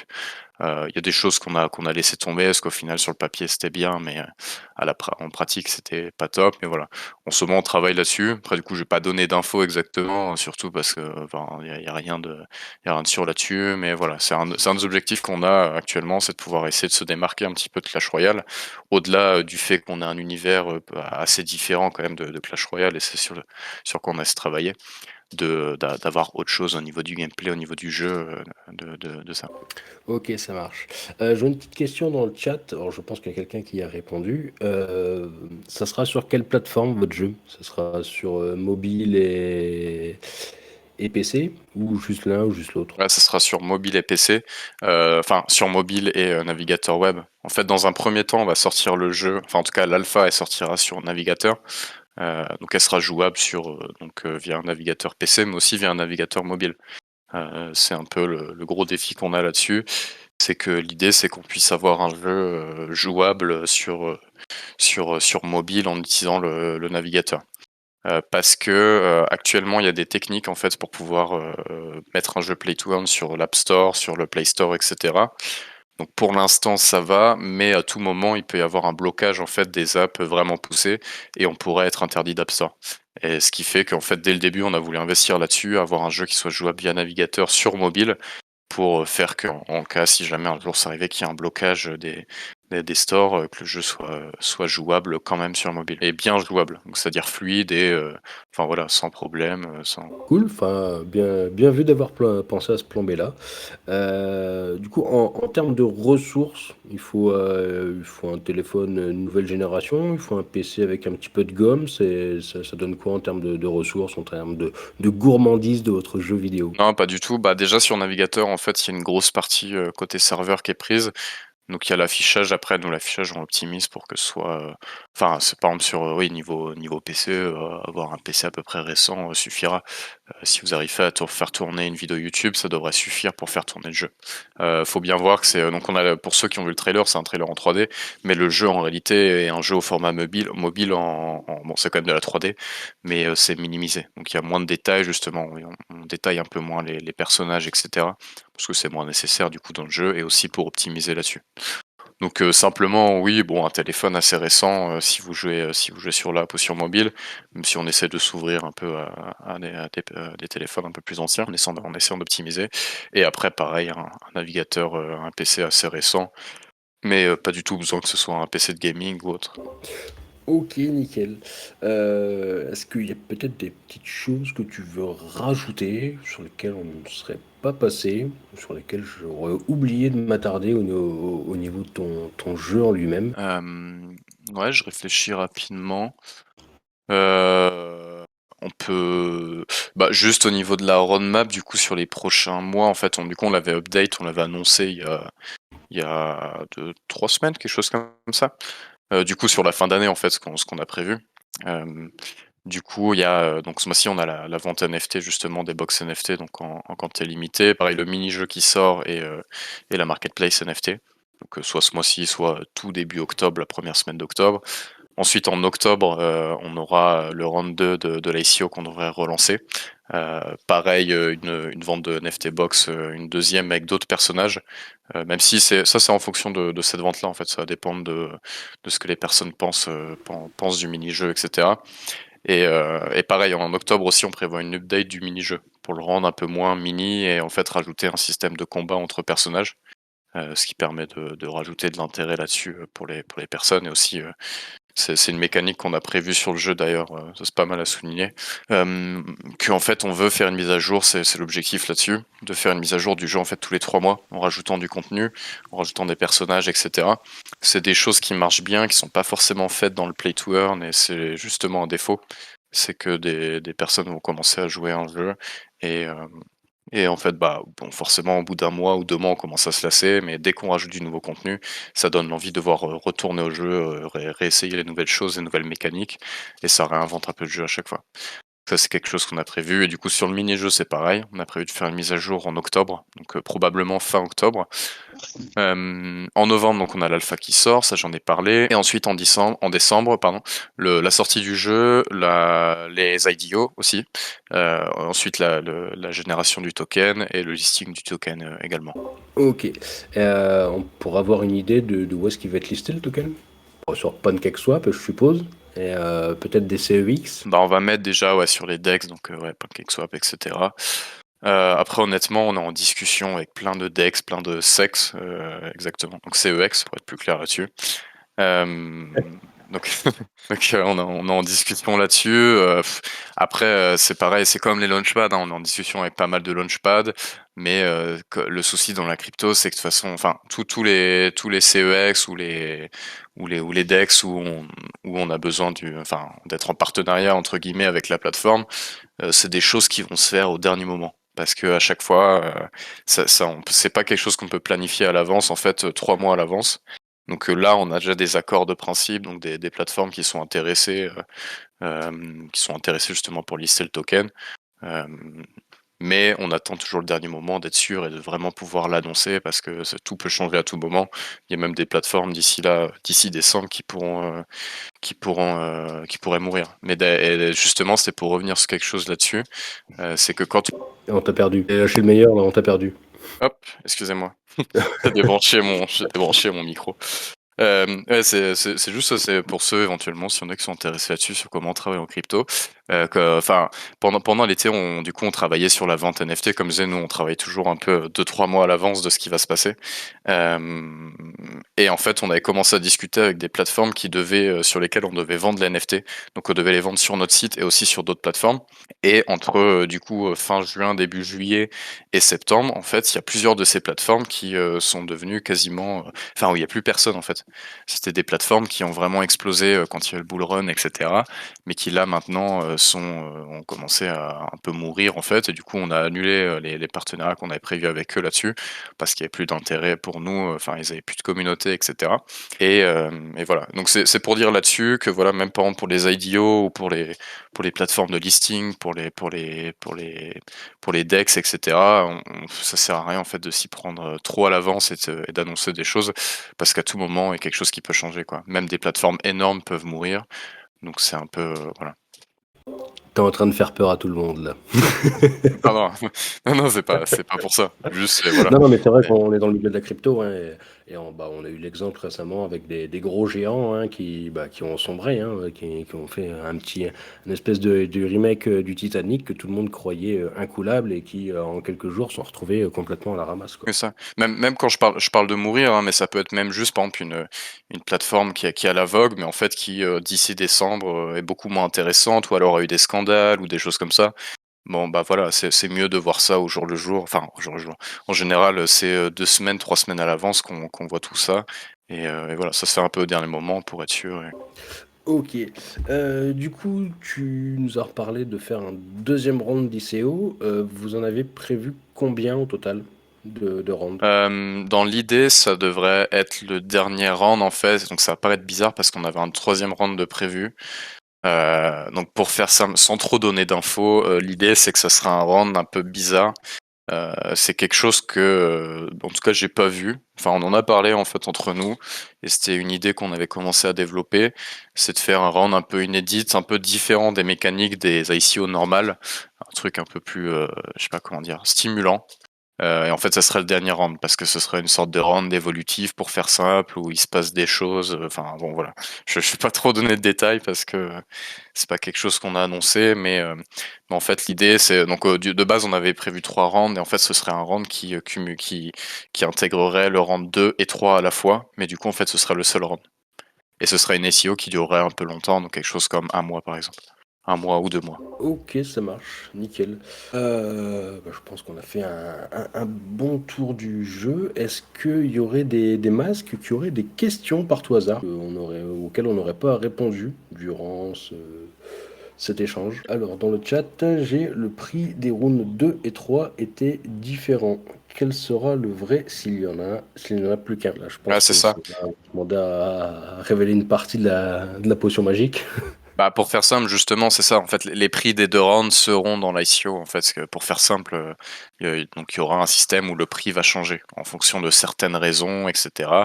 Enfin voilà, ça sera quelque chose comme ça. C'est pour ça qu'en fait on cumule les deux. C'est juste qu'on voulait pas couper ça en 2 rounds, surtout que du coup, comme on a décalé l'ICO, ça faisait un peu short. Il y a aussi quelque chose, c'est que voilà, au niveau des IDO, on peut pas en fait, par exemple, finir une ICO et 2 semaines, 3 semaines après lancer une IDO, parce que les plateformes d'IDO en général, elles aiment pas trop ça. Du coup, c'est pas top. Du coup, voilà, l'idée c'était aussi de cumuler les deux comme ça. Mais en fait, ce sera un système évolutif justement. Il y aura tous les prix en fonction de certaines mécaniques. Euh, mais du coup, voilà, c'est comme s'il y avait 2 rounds, un round 2 et 3 qui s'enchaînaient, mais avec une mécanique un peu différente et un truc un peu plus sympa, on va dire. Ok, alors, nouvelle question. Comment va-t-on faire pour acheter des Olympiens? Le mien va-t-il être activé sur votre Discord? Du coup, bah là très rapidement, il y aura les box, donc dans lesquelles tu peux avoir des Olympes. Donc déjà, c'est une des manières d'avoir des Olympes. Là, si tu es intéressé en plus en même temps par les NFT, bah, c'est double bonus. Et ensuite, du coup, ouais, il y aura l'ICO en octobre aussi. Donc ça sera, donc le lien sera activé sur Discord. Oui, le lien sera réactivé. Je vois pas exactement quel lien. Je pense que c'est le lien donc ICO Saves, enfin le lien de l'ICO, de l'ancienne ICO. Mais oui, ce sera un autre lien. Ce sera en fait ça se passera sur l'app. Parce que le mini-jeu qu'on a fait d'ailleurs, c'est entièrement décentralisé. Donc je me dis ça parce que je me suis rendu compte qu'en fait énormément de choses sont pas très décentralisées. Et là du coup donc c'était un défi technique assez compliqué en réalité. Je pense que j'aurais pensé ça plus simple, mais on l'a fait quand même. Et du coup l'ICO se passera sur cette application aussi sur laquelle il y a le mini-jeu. C'est un peu l'application où on fera tout lié à Olympus Game. Ok, donc là j'ai quelqu'un qui demande le vesting, donc je suppose que c'est le vesting qui est lié à l'ICO. Il y aura un vesting du coup pour les personnes investissant sur l'ICO. Ouais. Et de combien sera-t-il? Ouais, c'est celui du coup qui est sur le white paper, donc il est valable pour round 2 et public round, c'est le même vesting. Les chiffres exacts, alors je vais regarder. Ouais, du coup c'est 10% à la génération du token, donc en décembre, donc 10% qui sont ressortis, plus 0,15% par jour de mémoire, ce qui fait 0,15 fois 3,5. Ce qui fait 4,5% par mois de débloqué, plus 10% du coup à la création du token. Donc 4,5% par mois de débloqué. Ok, magnifique. Est-ce qu'il y a quelqu'un d'autre qui a une question? On peut prendre aussi les questions à l'oral, pour ceux qui... Une petite question à l'oral. Ah, mon petit prof. Est-ce que vous avez prévu pour des utilisateurs qui seraient pas forcément crypto et qui auraient envie de participer au jeu, une une création finalement de compte un peu centralisé et la possibilité donc d'acquérir les decks de cartes en monnaie fiduciaire, en euros, pour onboarder des gens un petit peu d'extérieur? Ouais, c'est ça, c'est un peu prévu là-dessus. C'est pour ça que je disais que c'était décentralisé l'app, la question au travail, parce que le jeu en lui-même sera beaucoup plus centralisé que ce mini-jeu-là. Parce que justement, ouais, c'est la partie mainstream sur laquelle on travaille, c'est aussi ça passe aussi par là, du coup, de pas tout mettre en blockchain pour rendre ça plus simple. Et c'est aussi pour ça qu'on s'est associé avec BD Multimédia sur le projet. Parce que pour faire simple, c'est une société, on va dire, financière qui fait de la prestation de paiement. Et en gros, ils nous permettent de pouvoir justement récupérer des paiements en CB facilement avec toutes les régularisations nécessaires donc au niveau des documents là-dessus. Et du coup, oui, c'est une idée là-dessus en fait, de pouvoir, pour faire plus simple, pour que nous, ce qu'on a prévu, c'est simplement de pouvoir acheter les Olympe directement par CB. C'est quelque chose qu'on a prévu. Mais du coup, quand le token sera listé. Et pour la partie vraiment deck, conservation des cartes, tout ça, enfin, vous avez prévu peut-être un système d'authentification via un identifiant et un mot de passe classique sans que la personne ait forcément besoin d'avoir un wallet crypto? Ouais, c'est ça. En fait, l'idée, c'est que la personne, elle peut uniquement créer un compte, donc email, mot de passe, et ensuite, elle peut commencer à avoir ses NFT, etc. Du coup, ils sont centralisés, donc ils seront de notre côté. Et à tout moment, elle peut relier un wallet, donc MetaMask ou autre, à son compte pour pouvoir les retirer sur son wallet, par exemple, si elle veut les mettre en vente ou autre. Mais typiquement, donc elle peut jouer avec, par exemple, c'est pas possible techniquement de mettre en vente ses NFT sur la marketplace sans les avoir dans son wallet. Elle sera obligée de créer un wallet pour ça, pour pouvoir les mettre en vente sur la marketplace. D'accord. Et du coup, ça enchaîne un peu sur une autre question. Est-ce que vous n'avez pas besoin justement du statut PSAN pour conserver des actifs numériques si vous faites quelque chose comme ça? Ouais, c'est ça. Bah, c'est pour ça qu'en fait, on travaille avec Buddy Multimédia. D'accord. Qui, voilà, sans trop donner d'infos, Ouais. Non. travaille dans cette voie-là. Et voilà, l'idée, c'est là-dessus de pouvoir qui nous aide là-dessus. Ok. Une deuxième question, je ne sais pas si tu pourras me répondre un petit peu plus technique. Donc, vous lancez sur la BNB Chain. Est-ce que vous avez essayé un petit peu d'exploiter la partie side chain qui sont en train un petit peu de mettre au point, qui permettent justement à des projets finalement voilà de lancer leur sidechain en profitant de la sécurité de la BNB Chain et en ayant un token qui servirait aussi de gaz. Par exemple, typiquement, votre token Olympe pourrait servir enfin le token Olympe P ou Olympe G pourrait servir de frais de gaz au niveau de votre propre blockchain. Est-ce que vous avez par hasard un petit peu regardé cet aspect-là ou vraiment pas du tout? Bah, c'est intéressant. Après, pour moi, enfin oui, du coup, on en avait parlé. Mais pour moi, ça reste quelque chose qui va être intéressant là où on aura un jeu avec énormément de joueurs, un projet vraiment solide avec du monde qui joue. Et là, je pense qu'on pourra vraiment réfléchir à ça et investir là-dedans. Mais je pense que pour l'instant, c'est pas quelque chose d'intéressant et sur lequel on doit vraiment investir du temps et de l'argent. Mais par le futur, bien sûr, c'est une idée. Si le jeu fonctionne énormément, clairement, ça peut être un projet. Ok. Vous avez estimé à peu près la quantité d'interactions au niveau des joueurs? Un joueur qui va débuter une partie, comment ça se passe un petit peu niveau interaction? Je sais pas Ouais, si bah, tu vois ce que je veux dire. ouais, bah justement, c'est pour ça que je parlais de parties centralisées. C'est que la majorité des parties, la majeure partie du jeu, pardon, sera centralisée. Ouais. Ça c'est le souci principal. Enfin, ça c'est surtout lié pardon, à la partie mobile. Vu qu'on aura un jeu mobile, en fait, c'est trop compliqué sur un jeu mobile. En tout cas, on sera jamais accepté par des stores. Si on a besoin d'interactions MetaMask, etc., ça c'est banni. Du coup, en fait, le jeu de base est centralisé. Donc, les interactions blockchain, en fait, seront assez minimes dans le jeu parce que elles se résumeront à récupérer ses Olympe G, importer ses Olympes, retirer ses NFT, etc. Enfin, tous des mouvements comme ça, mais ça sera des gros mouvements. Bon, c'est aussi un avantage du coup au niveau des frais de gaz parce que ça permet d'éviter à chaque fois qu'on gagne une partie de devoir payer 5 Mhm. centimes de frais ou 6 centimes.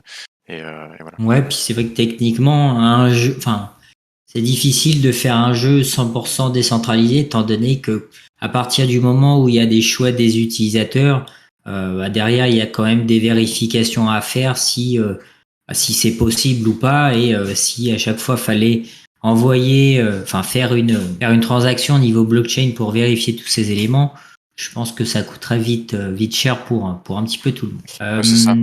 Bah écoute, là j'ai plus forcément de questions en tête. Je sais pas s'il y a quelqu'un qui va un petit peu enchaîner, quelqu'un qui avait une autre question en vocal ou même dans le chat. J'en ai une dans le chat, quelqu'un qui s'est manifesté parce qu'on n'a pas pris sa question en compte avant. Il aimerait avoir les infos sur le gameplay, sur les coffres, durée de déblocage, level des personnages. Alors, bon, c'est très large. Sur les coffres, Commence un le petit peu pour souci c'est que savoir c'est très large. Ça dépend de la question exacte. Est-ce que c'est je pareil? te l'ai lu tel quel, hein. Bon, je Donc, vais, je vais ouais, essayer ouais, ça de dépend donner étant quelques donné combien de infos. temps il faut de temps de jeu pour débloquer un coffre, un petit peu combien de level il faut avoir, est-ce que plus tu montes en level, plus tu obtiens facilement des coffres, enfin, je pense que c'est un petit peu ça qui est posé comme question. Ouais.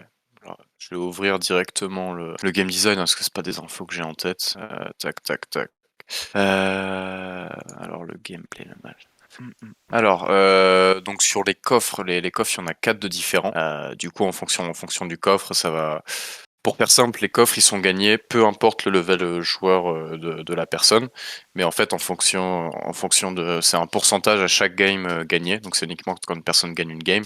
Je vais pas donner les pourcentages exacts, mais par exemple, si quelqu'un gagne une game, il a 5% de chance d'avoir un commun, 3% de chance d'avoir un rare, enfin, etc. Voilà, c'est une certaine logique comme ça. Ensuite, ces coffres-là, quand ils sont lootés, la personne peut l'ouvrir.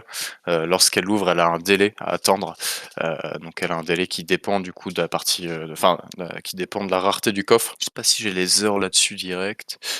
Bon là, par exemple, j'ai un coffre en exemple. Là, par exemple, c'est 3 heures qu'il faut attendre pour pouvoir ouvrir ce coffre. Ensuite, dans ce coffre-là, la personne elle va obtenir des cartes. Donc, pour faire simple, c'est des cartes qui permettent d'évoluer son personnage.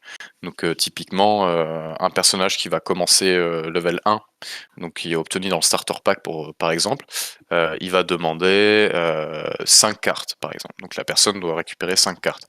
Une fois qu'elle a 5 cartes, elle peut faire évoluer ce personnage. Mais une fois qu'il est niveau 2, il va demander 20 cartes pour être évolué, etc., etc., etc. Euh, Ensuite, qu'est-ce que je peux donner comme info? Il y a 7 arènes au début du jeu. Donc pour faire simple, c'est des gros niveaux, on va dire. Donc c'est quand on passe à l'arène suivante. Donc c'est un niveau au-dessus. Donc c'est pas un niveau joueur, hein, c'est encore à côté. Et en fonction des arènes aussi, il y a des personnages qui sont débloqués. C'est là où j'expliquais d'ailleurs sur les box NFT. Typiquement, il y a Zeus qui est sur la box NFT. En réalité, dans le jeu, il sera obtenable uniquement dans les dernières arènes. Donc il sera pas obtenable dès le début. Dès le début, par exemple, donc au total, on va rester sur les personnages pour faire simple. On a 23 personnages au total. Sur la première arène, on aura uniquement, par exemple, 6 personnages débloquables. Sur la deuxième arène, on va en avoir 2 de plus qui seront possibles de looter. Sur la troisième arène, etc., etc., etc. Donc ça, c'est l'idée là-dessus. C'est bon, je pense que j'ai à peu près répondu Bon, je à la pense que tu as question. déjà Après, fait si t'as un des bon questions plus tour. précises. Je pense que ça a répondu à la question. Sinon, si jamais, il pourra se remanifester dans le chat. J'ai une autre question sur la partie marketing. Comment est-ce que vous avez prévu ça? Est-ce que vous allez faire appel à des influenceurs? Est-ce que vous allez faire de la pub dans le métro? Est-ce que vous allez plutôt faire appel à des magazines de jeux vidéo spécialisés? Quel type, quel secteur géographique vous allez essentiellement viser? Europe, Asie, US?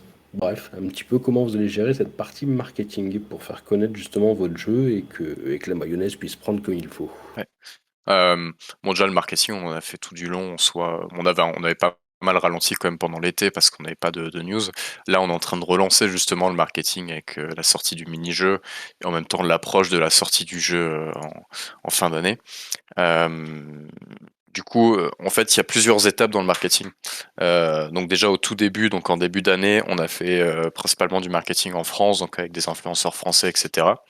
On est dans la phase où on est en train de pas mal targeter les US en ce moment. Donc tous les investisseurs US, donc encore principalement des investisseurs intéressés.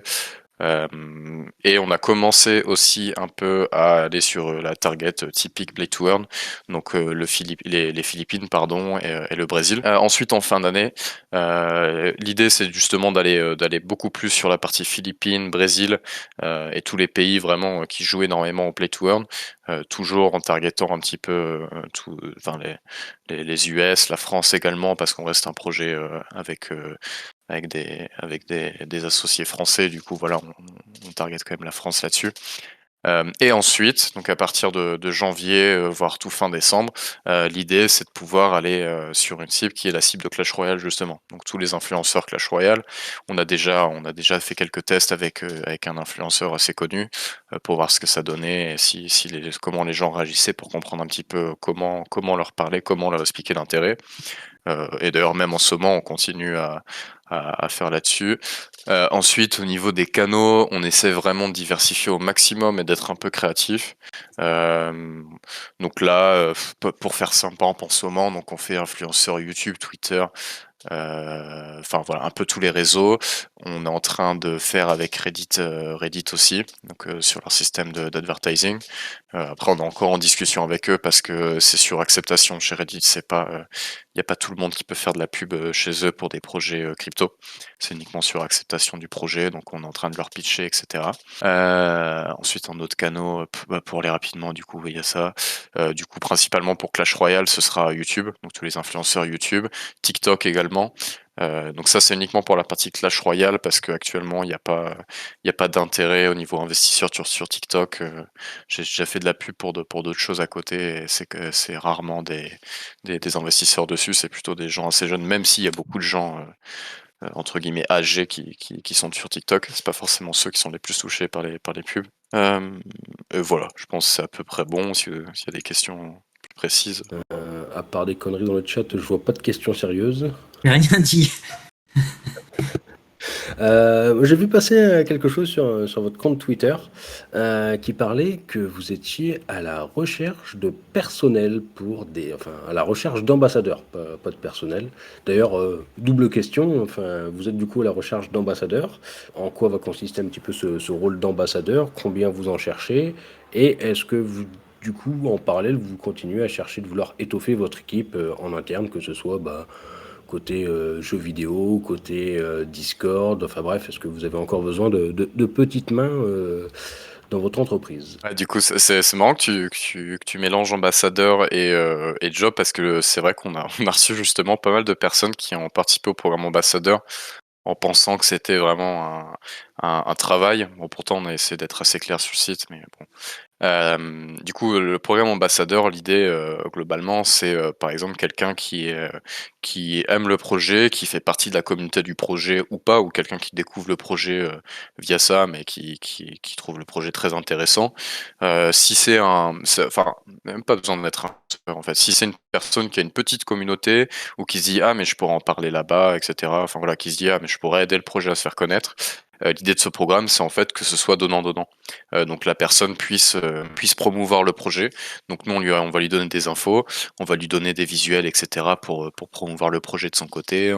C'est un peu, voilà, on va essayer de chouchouter un peu les personnes pour les aider là-dessus sur ce programme ambassadeur. Et nous, en échange, l'idée, donc en fonction de la taille et en fonction de à quel point la personne ramène des personnes dans la communauté, on va pouvoir lui donner donc des tokens Olympe, des NFT et aussi des USD, donc des BUSD, pour le remercier du coup en fonction du travail qu'il fait. Donc c'est pas un travail, c'est-à-dire que par exemple quelqu'un peut rejoindre le programme ambassadeur, puis finalement bah il teste un peu et en fait finalement ça lui plaît pas, il arrête, bah y a pas de souci. Ou alors il peut rejoindre et faire un mois, puis après bon finalement ça me plaît pas, partir, etc. Il y a pas de souci, on lui donnera quand même du coup on va dire des cadeaux en fonction de ce qu'il a fait, comment il nous a aidés. Et voilà. Et c'est pareil, c'est pas des accords qui sont faits à l'avance, en fait, c'est en fonction des personnes qu'il va ramener et aussi de la qualité des personnes qui vont ramener. C'est-à-dire qu'on a prévu le coup au niveau des personnes qui pourraient, par exemple, typiquement, mettre un lien pour le site partout sur plein de Discord, de spammer pour avoir des clics. En réalité, nous, on a les infos là-dessus, de savoir si la personne a réellement visité le site, etc. Et en fonction de ça, du coup, c'est mieux de ramener 10 personnes qui s'intéressent vraiment au projet que 100 personnes qui cliquent juste sur le lien et partent. Et voilà. Donc, et si des gens sont intéressés du coup pour rejoindre, c'est olympus.game/ambassador. Ou alors sur le site, dans le footer aussi tout en bas, il y a le lien. Il y a une petite question dans le chat de BN62 qui demande possible de partager combien de joueurs payants faudrait-il pour être rentable d'après votre business plan? J'ai pas enfin, est-ce que vous avez des seuils peut-être, des choses comme ça? Ouais. Déjà oui, ce que j'ai vu, merci pour les infos sur les embauches. Il y avait une question là-dessus, du coup j'ai répondu, je parlais que de l'ambassadeur. Au niveau des embauches, du coup, pour être honnête, on a travaillé avec pas mal de gens en remote, donc à distance. Là, on essaye d'éviter ça au maximum. On préfère là, on est en train de recruter beaucoup d'employés justement on préfère travailler avec des employés physiques qui viennent physiquement au bureau, etc. Et nos bureaux sont à Sofia en Bulgarie. Donc en fonction de ça, voilà. Si des gens sont intéressés, on a un email qui est jobs@olympus.game. On prend les candidatures spontanées. C'est-à-dire que si vous avez quelque chose, vous pensez que ça peut nous aider, vous pouvez envoyer une candidature. Donc il y a deux choses. Soit on vous recontacte direct, ah oui c'est vrai, on a besoin de ça en ce moment, ça peut nous intéresser, on discute et on voit. Soit on vous garde d'un côté dans nos fichiers, dès qu'on a besoin de quelqu'un, en fait on regarde en priorité là et on vous recontacte si on est intéressé.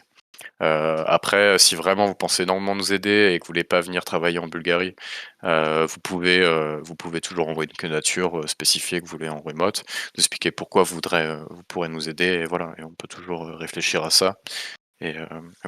C'est juste qu'il y a aussi pour l'ambiance de travail, nous on aime bien le fait d'avoir un bureau, voilà, de travailler entre nous, de pouvoir discuter, c'est aussi plus simple pour pouvoir discuter au niveau de ça. Et du coup, pour la question, combien de joueurs payants? Donc non, il n'y a pas vraiment de business plan. On a fait des estimations. Après, c'est vrai que je les partage parce que c'est beaucoup trop, c'est pas précis en fait. Pour être honnête, c'est des estimations qu'on a fait. C'était pour les banques parce que pour ouvrir un compte bancaire, quand on est une société de crypto, faut quand même avoir un dossier assez solide. Du coup, on a fait faire un business plan là-dessus. Mais c'est pas, en crypto, il n'y a aucun business plan qui est possible. C'est impossible parce que il y a tellement de facteurs qui dépendent pas de nous. Enfin voilà, c'est pas. Ok. Peut-être que j'anticipe la question de certains qui seraient motivés pour aller en Bulgarie. Ça se passe comment en Bulgarie? C'est chouette, le cadre de vie, tout ça? Ouais, c'est vrai que j'en ai pas parlé quand je parlais de moi en personne. Moi, ça fait 5 ans que j'habite ici. J'étais venu parce que je voulais. J'étais jeune du coup à l'époque, j'avais 20 ans. 19-20 ans et je voulais partir quelque part pour découvrir et je suis allé en Bulgarie. Je me suis dit: «Bon, je vais rester 6 mois».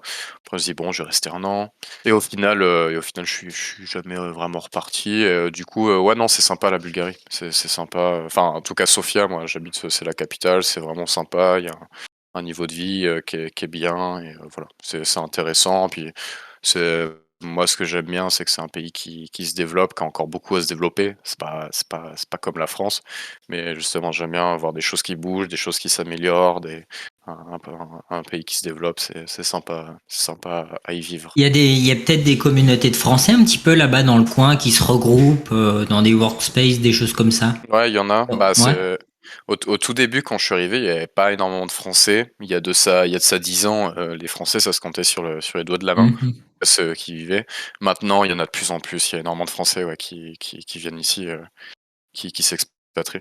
Il y a énormément aussi de sociétés françaises, de grosses sociétés d'ailleurs, qui se délocalisent en Bulgarie aussi, et qui délocalisent aussi leurs équipes en même temps. Ah Donc, bah, du coup, on a une question intéressante, pardon. Est-ce que la Bulgarie est crypto-friendly? ouais, ouais, ouais. Bah, ils sont en train de justement faire pas mal de pubs. Enfin, j'ai vu ça aujourd'hui, je sais pas s'ils font beaucoup de pubs, mais je suis tombé dessus par hasard en plus, où ils se mettent en avant comme le pays le plus facile niveau crypto, niveau régulation, etc.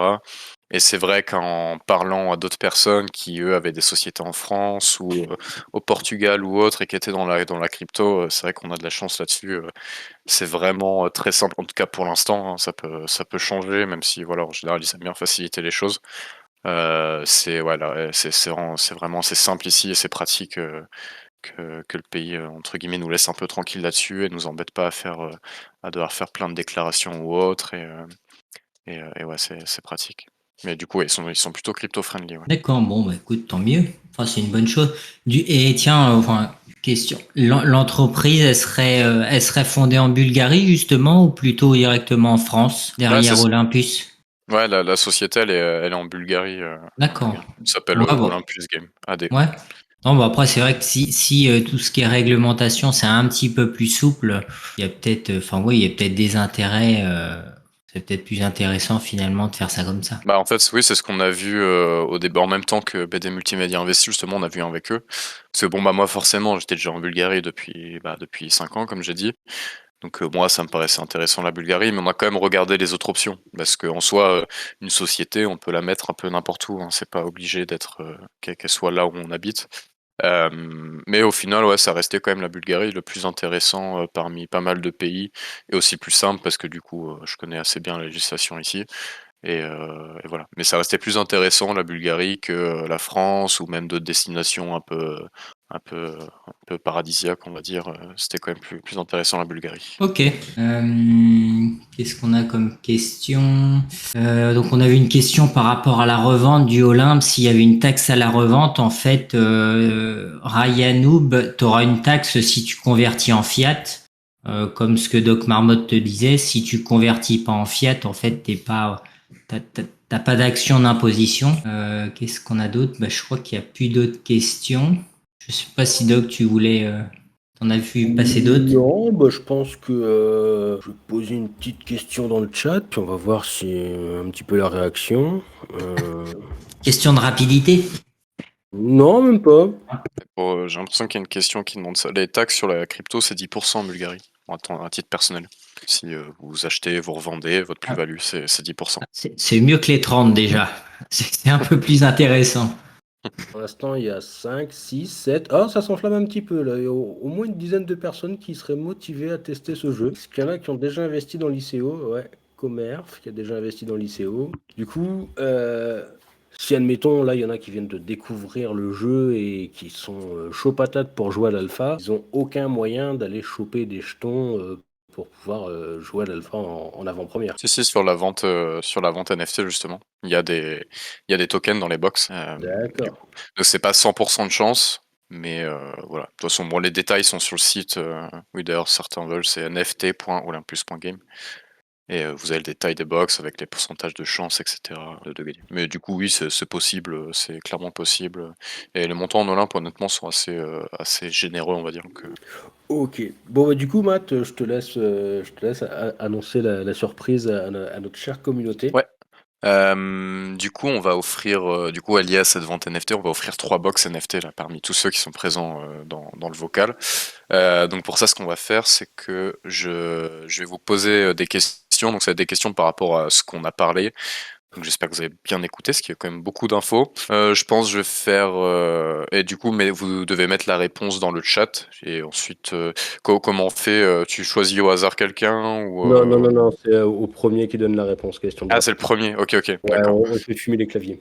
Ok, bon bah du coup, va falloir bien vous préparer, écrire vite. Du coup, je vais vous poser des questions. On va commencer par une simple. Du coup, le premier qui gagne une box. Et il y aura 3 questions au total. Euh, Ok, on va commencer. Ouais, facile. Du coup, combien de box NFT seront disponibles à la vente? Ouf, ça allait vite. 5, 2000. Du Je coup, c'est crois que Yoz, si je me trompe c'est pas Parzival, non? pas. Parzival, j'ai mis 2000. Ça commence là, ouais. C'est ça, non? C'était combien? On parle bien de box NFT pour Ah, les c'était micros. pas très clair. Ah, est-ce qu'on annule la question? Parce que Ah, du coup, la réponse pour moi, c'était 4 en fait. Combien de box seront disponibles? Je parlais de box différentes en fait. ah, ok, ouais. Est-ce qu'on compte 4 en réponse? Est-ce que c'est ce que j'attendais? Ou est-ce que j'en ai d'autres hein, sinon? Donc, est-ce qu'on annule ou... Je sais pas. Ouais, il y a Ah, trop... Bon, Yoz, il est quand même fort actif. Qu'est-ce qu'elle en pense, la commu? Bon, Neylik, forcément, j'ai pas gagné, on annule. Laissez la boxe à Yoz, il a trouvé en premier, allez. Allez, ça roule, on fait ça comme ça. Bon, Yoz, bravo. Du coup, c'est validé. T'embête pas à retrouver une autre question. Ok. Et on Ok. laisse la Bon, deuxième arriver. préparez-vous du coup. Bon, celle-ci, voilà, il n'y a pas de souci. Il n'y aura pas d'erreur. Donc, sur quelle mythologie le jeu est basé? Je crois que c'est notre ami From, le petit Ouais. tricheur, comme d'hab. Le Lucky Luke du clavier. Ok, la dernière, ça va être une compliquée. Je vérifie juste que c'est plutôt clair. Bon là, je pense que ouais, ça va être plus compliqué. Disons que c'est pas forcément quelque chose qui a été dit. C'est juste pour donner un petit indice parce que c'est pas forcément simple. Pas quelque chose qui a été dit, mais s'il y a une sorte de logique du coup pour ça. Donc on va y aller. Donc, à quelle date le mini-jeu d'Olympus Game va-t-il sortir? Donc la date exacte. Ah, du coup, ouais, c'est 24 septembre et Ouais, c'est c'est Rafes qui l'a. Bravo, nous avons 3 gagnants. Alors, peut-être préciser que ça sera pas dispo tout de suite. On va te transmettre. Du coup, il faudra quoi? Un 0x de la Binance Smart Chain, je suppose, pour récupérer ça. Dans ce jeu-là, il y a From qui veut donner sa box. Et- Du coup, oui, c'est ça. Il me faut les wallets et en gros, ça sera envoyé entre le 24 et le 30. Et entre le 24 et le 30 septembre, pardon. je vais refaire une petite redistribution éclair, que je vois que tout le monde est motivé. Alors, c'est moi qui vais poser la question, du coup. Moi, toujours, par contre, sur Olympus Game, je vais essayer de vous trouver un truc un petit peu compliqué. Alors, attendez. Laissez-moi réfléchir 2 petites minutes. Ça va être long les minutes chez lui.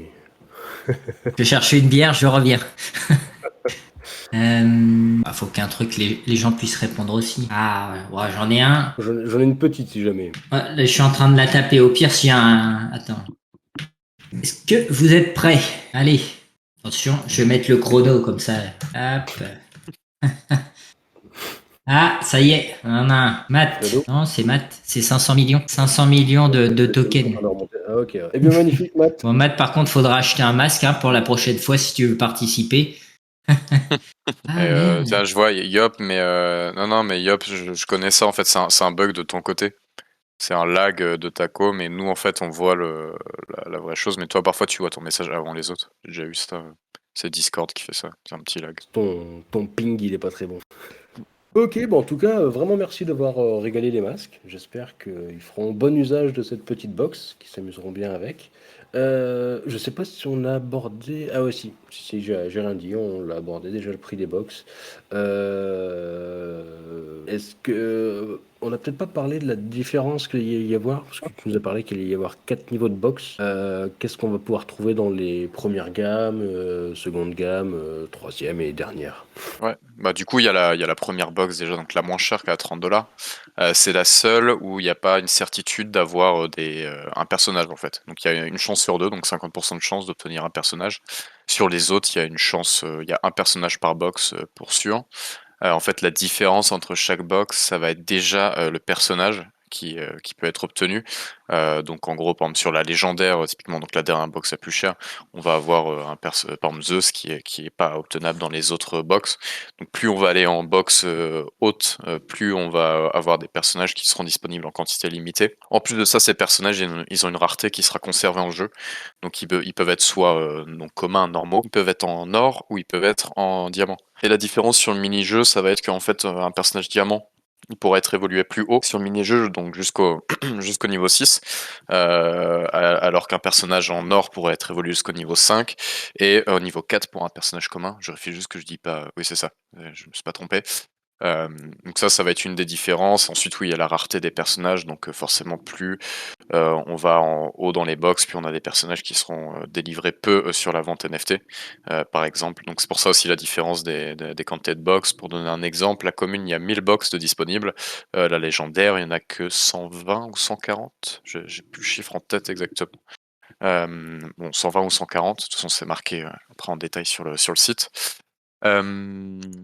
Voilà, et ensuite, du coup, dans chaque box aussi, on a les Olympes, et en fonction forcément de la box, on a des montants en Olympe différents. Par exemple, sur la box légendaire, on peut avoir, je crois, jusqu'à 540 $ de Olympe. Donc bon, ça dépend du taux de chance, faut être chanceux pour les avoir, mais on peut avoir 540 $ d'Olympe. Pour la box, il coûte 140 $. Donc voilà. Et ensuite, on a du coup les matériels d'évolution qui seront plus compréhensibles lorsque le mini-jeu sera sorti, donc le jour de la vente. Donc vous comprendrez mieux vraiment le réel intérêt. Mais forcément, c'est pareil. Plus la box est élevée, plus vous aurez du matériel d'évolution. C'est aussi l'intérêt qui peut être pas mal sur la box commune, c'est qu'il y a du matériel d'évolution et coûte pas très cher. Donc ça peut être sympa à avoir à côté, parce que ça permet d'évoluer son personnage un peu plus vite. Et voilà, après globalement. Ok, merci bien. On a Cryptnab là, qui nous repose une petite question dans le chat. Il demande si on enlève la partie NFT, en quoi vous vous différenciez de Clash Royale et est-ce que vous n'êtes pas assujetti à des problèmes de plagiat, étant donné que vous reprenez le concept du jeu? Du coup, sur le plagiat, non, du coup, il n'y a pas de plagiat dans le jeu vidéo en fait, vu que déjà on reproduit pas. Enfin, il peut y avoir du plagiat si on reproduit vraiment les personnages. Là, on est sur quelque chose de totalement différent, donc aucun personnage similaire à Clash Royale. Du coup, non, il n'y a pas de plagiat. Et pour donner un exemple, par exemple, il y a Titan Arena qui est un très gros jeu et qui, pareil, a repris un jeu de Supercell et a vraiment copié-collé, qui est Brawl Stars. Donc Supercell, pareil, c'est ceux qui ont Clash Royale, Clash of Clans, Brawl Stars et plein d'autres jeux. Euh, et voilà, donc eux ont vraiment fait du copier-coller. Donc ensuite, en quoi il est différent? Donc oui, il y a la partie NFT, gain crypto, enfin voilà, toute la partie blockchain. Ensuite, à côté, justement, c'est ce que je disais tout à l'heure, on essaie de travailler un petit peu sur le game design pour faire quelques différences au niveau du gameplay, quelques ajouts pour avoir un jeu du coup différent de Clash Royale. Après, on essaye de pas trop aller dans des extrêmes justement pour pas casser le gameplay et rendre le jeu moins intéressant que Clash Royale au final. Et après, on a aussi sur la direction artistique. C'est quelque chose qu'on a beaucoup travaillé enfin qu'on travaille beaucoup sur le projet, on travaille toujours dessus, pour pouvoir faire un jeu vraiment intéressant visuellement et aussi assez différent de Clash Royale là-dessus. Euh, donc au niveau des personnages, au niveau des designs, et que voilà. Donc au final que le gameplay ressemble à Clash Royale, parce que ça a aussi un avantage, c'est qu'en ayant un gameplay assez ressemblant, ça permet que les joueurs de Clash Royale puissent facilement adopter le jeu et s'y intéresser parce qu'ils n'ont pas besoin de redécouvrir un gameplay, même si les stratégies seront totalement différentes, parce que les personnages sont pas les mêmes. Donc on peut pas dire ok sur Clash Royale il y avait ça et ça marchait bien contre ça. Bah là ça sera totalement différent. Ce sera pas le même personnage qui marchera comme sur Clash Royale, donc il y a quand même des stratégies à revoir. Mais voilà, globalement c'est un mix, on essaye de faire un peu différent de Clash Royale, donc sur la partie artistique, sur la partie gameplay aussi, mais sans trop s'en éloigner, parce que c'est aussi un risque de s'éloigner trop de Clash Royale et de vouloir faire... parce que, enfin voilà, c'est ce que je dis, c'est ce que j'ai dit plein de fois, on dit pas qu'on va être mieux que Clash Royale au niveau du gameplay, c'est impossible, c'est une société qui pèse des milliards. On peut pas leur dire voilà, nous on va sortir là, un meilleur jeu que Clash Royale, etc. Non. On veut s'en approcher au maximum possible et voilà, et de faire un jeu qui est plaisant à jouer, qui est addictif à jouer et où il y a beaucoup de stratégie. Mais voilà. Allez, une dernière question, monsieur Matt. Ça, je crois qu'on y a déjà répondu. Vous avez prévu de réduire le vesting comme pour l'ICO de phase 1? Du coup, non. Mais dans tous les cas, oui, le gameplay, le token de l'ICO 2, il est déjà créé parce qu'en fait, c'est le token les Olymps qui seront gagnés qui seront obtenus, pardon, dans les box. C'est des Olymps qui sont déjà avec le vesting 2 en fait. C'est ceux qui seront ensuite en vente sur l'ICO. Du coup, non, le vesting est déjà fait et on va pas le changer sur celle-ci. Ça sera toujours ce vesting là pour laisser l'avantage de l'ICO 1 justement. Parce que l'ICO 2, l'idée c'est que ceux qui vont investir, en fait, ils auront accès directement après à l'alpha. Du coup, il y a moins de risques que ceux qui ont investi sur l'ICO 1. On avait réduit les vestings aussi là-dessus. Parce que voilà, ils ont pris plus de risques et du coup, ceux de l'ICO 2 prennent beaucoup moins de risques parce qu'au final, il y a un jeu, il y a une alpha qui sort même pas un mois après et il y a un jeu qui sort 2-3 mois après. Donc voilà, les vestings seront ceux prévus dans le white paper. Ok, nickel. Eh bien, à moins qu'on ait vraiment des dernières questions intéressantes, je pense qu'on va pouvoir te libérer. Tu as vraiment bien répondu à l'ensemble des questions, en toute transparence. En toute honnêteté, j'ai bien aimé les différents ajustements que vous avez faits. Je pense que vous avez une bonne réflexion qui veut vraiment construire quelque chose de sérieux. J'espère que votre jeu va vraiment bien marcher pour vous. À titre personnel, je ne suis pas un grand gamer, donc bon, je ne testerai pas spécialement, mais je pense que toutes les personnes qui ont passé des heures et des heures sur Clash Royale auront une autre motivation pour basculer sur votre jeu. Et j'espère que tout ça va vraiment bien se dérouler pour vous. Je ne sais pas si tu veux rajouter quelque chose pour le mot de la fin, une petite annonce ou autre. Vas-y, c'est à toi. Déjà, merci beaucoup pour l'invitation. Merci aussi à tous les masques du coup qui sont venus pour écouter. Et je viens de me rendre compte que oui, on a fait quasiment 2 heures, c'est ça? Ah non, oui, non, c'est à 2 heures, oui. Ouais, À c'est 2 ça, heures. on est presque sur 2 heures. Je crois que c'est ma plus longue MAA depuis le début. Mais franchement, c'est passé assez vite, hein. C'est passé très vite. Du coup, ouais, merci à tous d'avoir écouté, d'avoir pris le temps pour moi. Du coup, en grosse annonce, non, dans tous les cas, j'ai parlé un petit peu de tout là, pendant la MAA. Du coup, non, les dates à retenir, hein, il y a l'alpha du coup en octobre, en novembre, pardon, en novembre, pour ceux qui seraient intéressés de tester, de voir le produit. Et après, les différentes ventes, donc comme on avait parlé, vente NFT, ICO, etc., pour ceux qui voudraient éventuellement investir dans le projet. Et voilà, globalement, un grand merci à vous et puis bonne soirée à tout le monde. Bien, merci bien. Franchement, merci pour tout le temps que tu as passé avec nous. Et puis, si jamais. Ah, si, il y a quelque chose que j'ai oublié d'aborder. Est-ce que il y aurait. En fait, on a un petit rituel chez les masques. Putain, si je loupais ça, le chef m'aurait arraché les oreilles encore. On a un petit rituel chez les masques, les projets qu'on reçoit comme ça et qu'on apprécie, dont on apprécie le projet. On leur demande quelque chose. Donc, surtout quand ils ont un pied dans le monde graphique, etc. On a donc un portrait vierge de nos masques et on fait de temps en temps des ventes à des associations. Donc, enfin, pas des ventes à des associations, pardon, je me suis mal exprimé. On met ces masques en vente aux enchères et ces dons vont à des assos. Donc du coup la question c'est est-ce que vous auriez quelqu'un chez vous qui serait prêt à nous faire un masque à vos couleurs, un masque à la sauce Olympus Game que l'on mettrait ensuite en vente donc du coup aux enchères et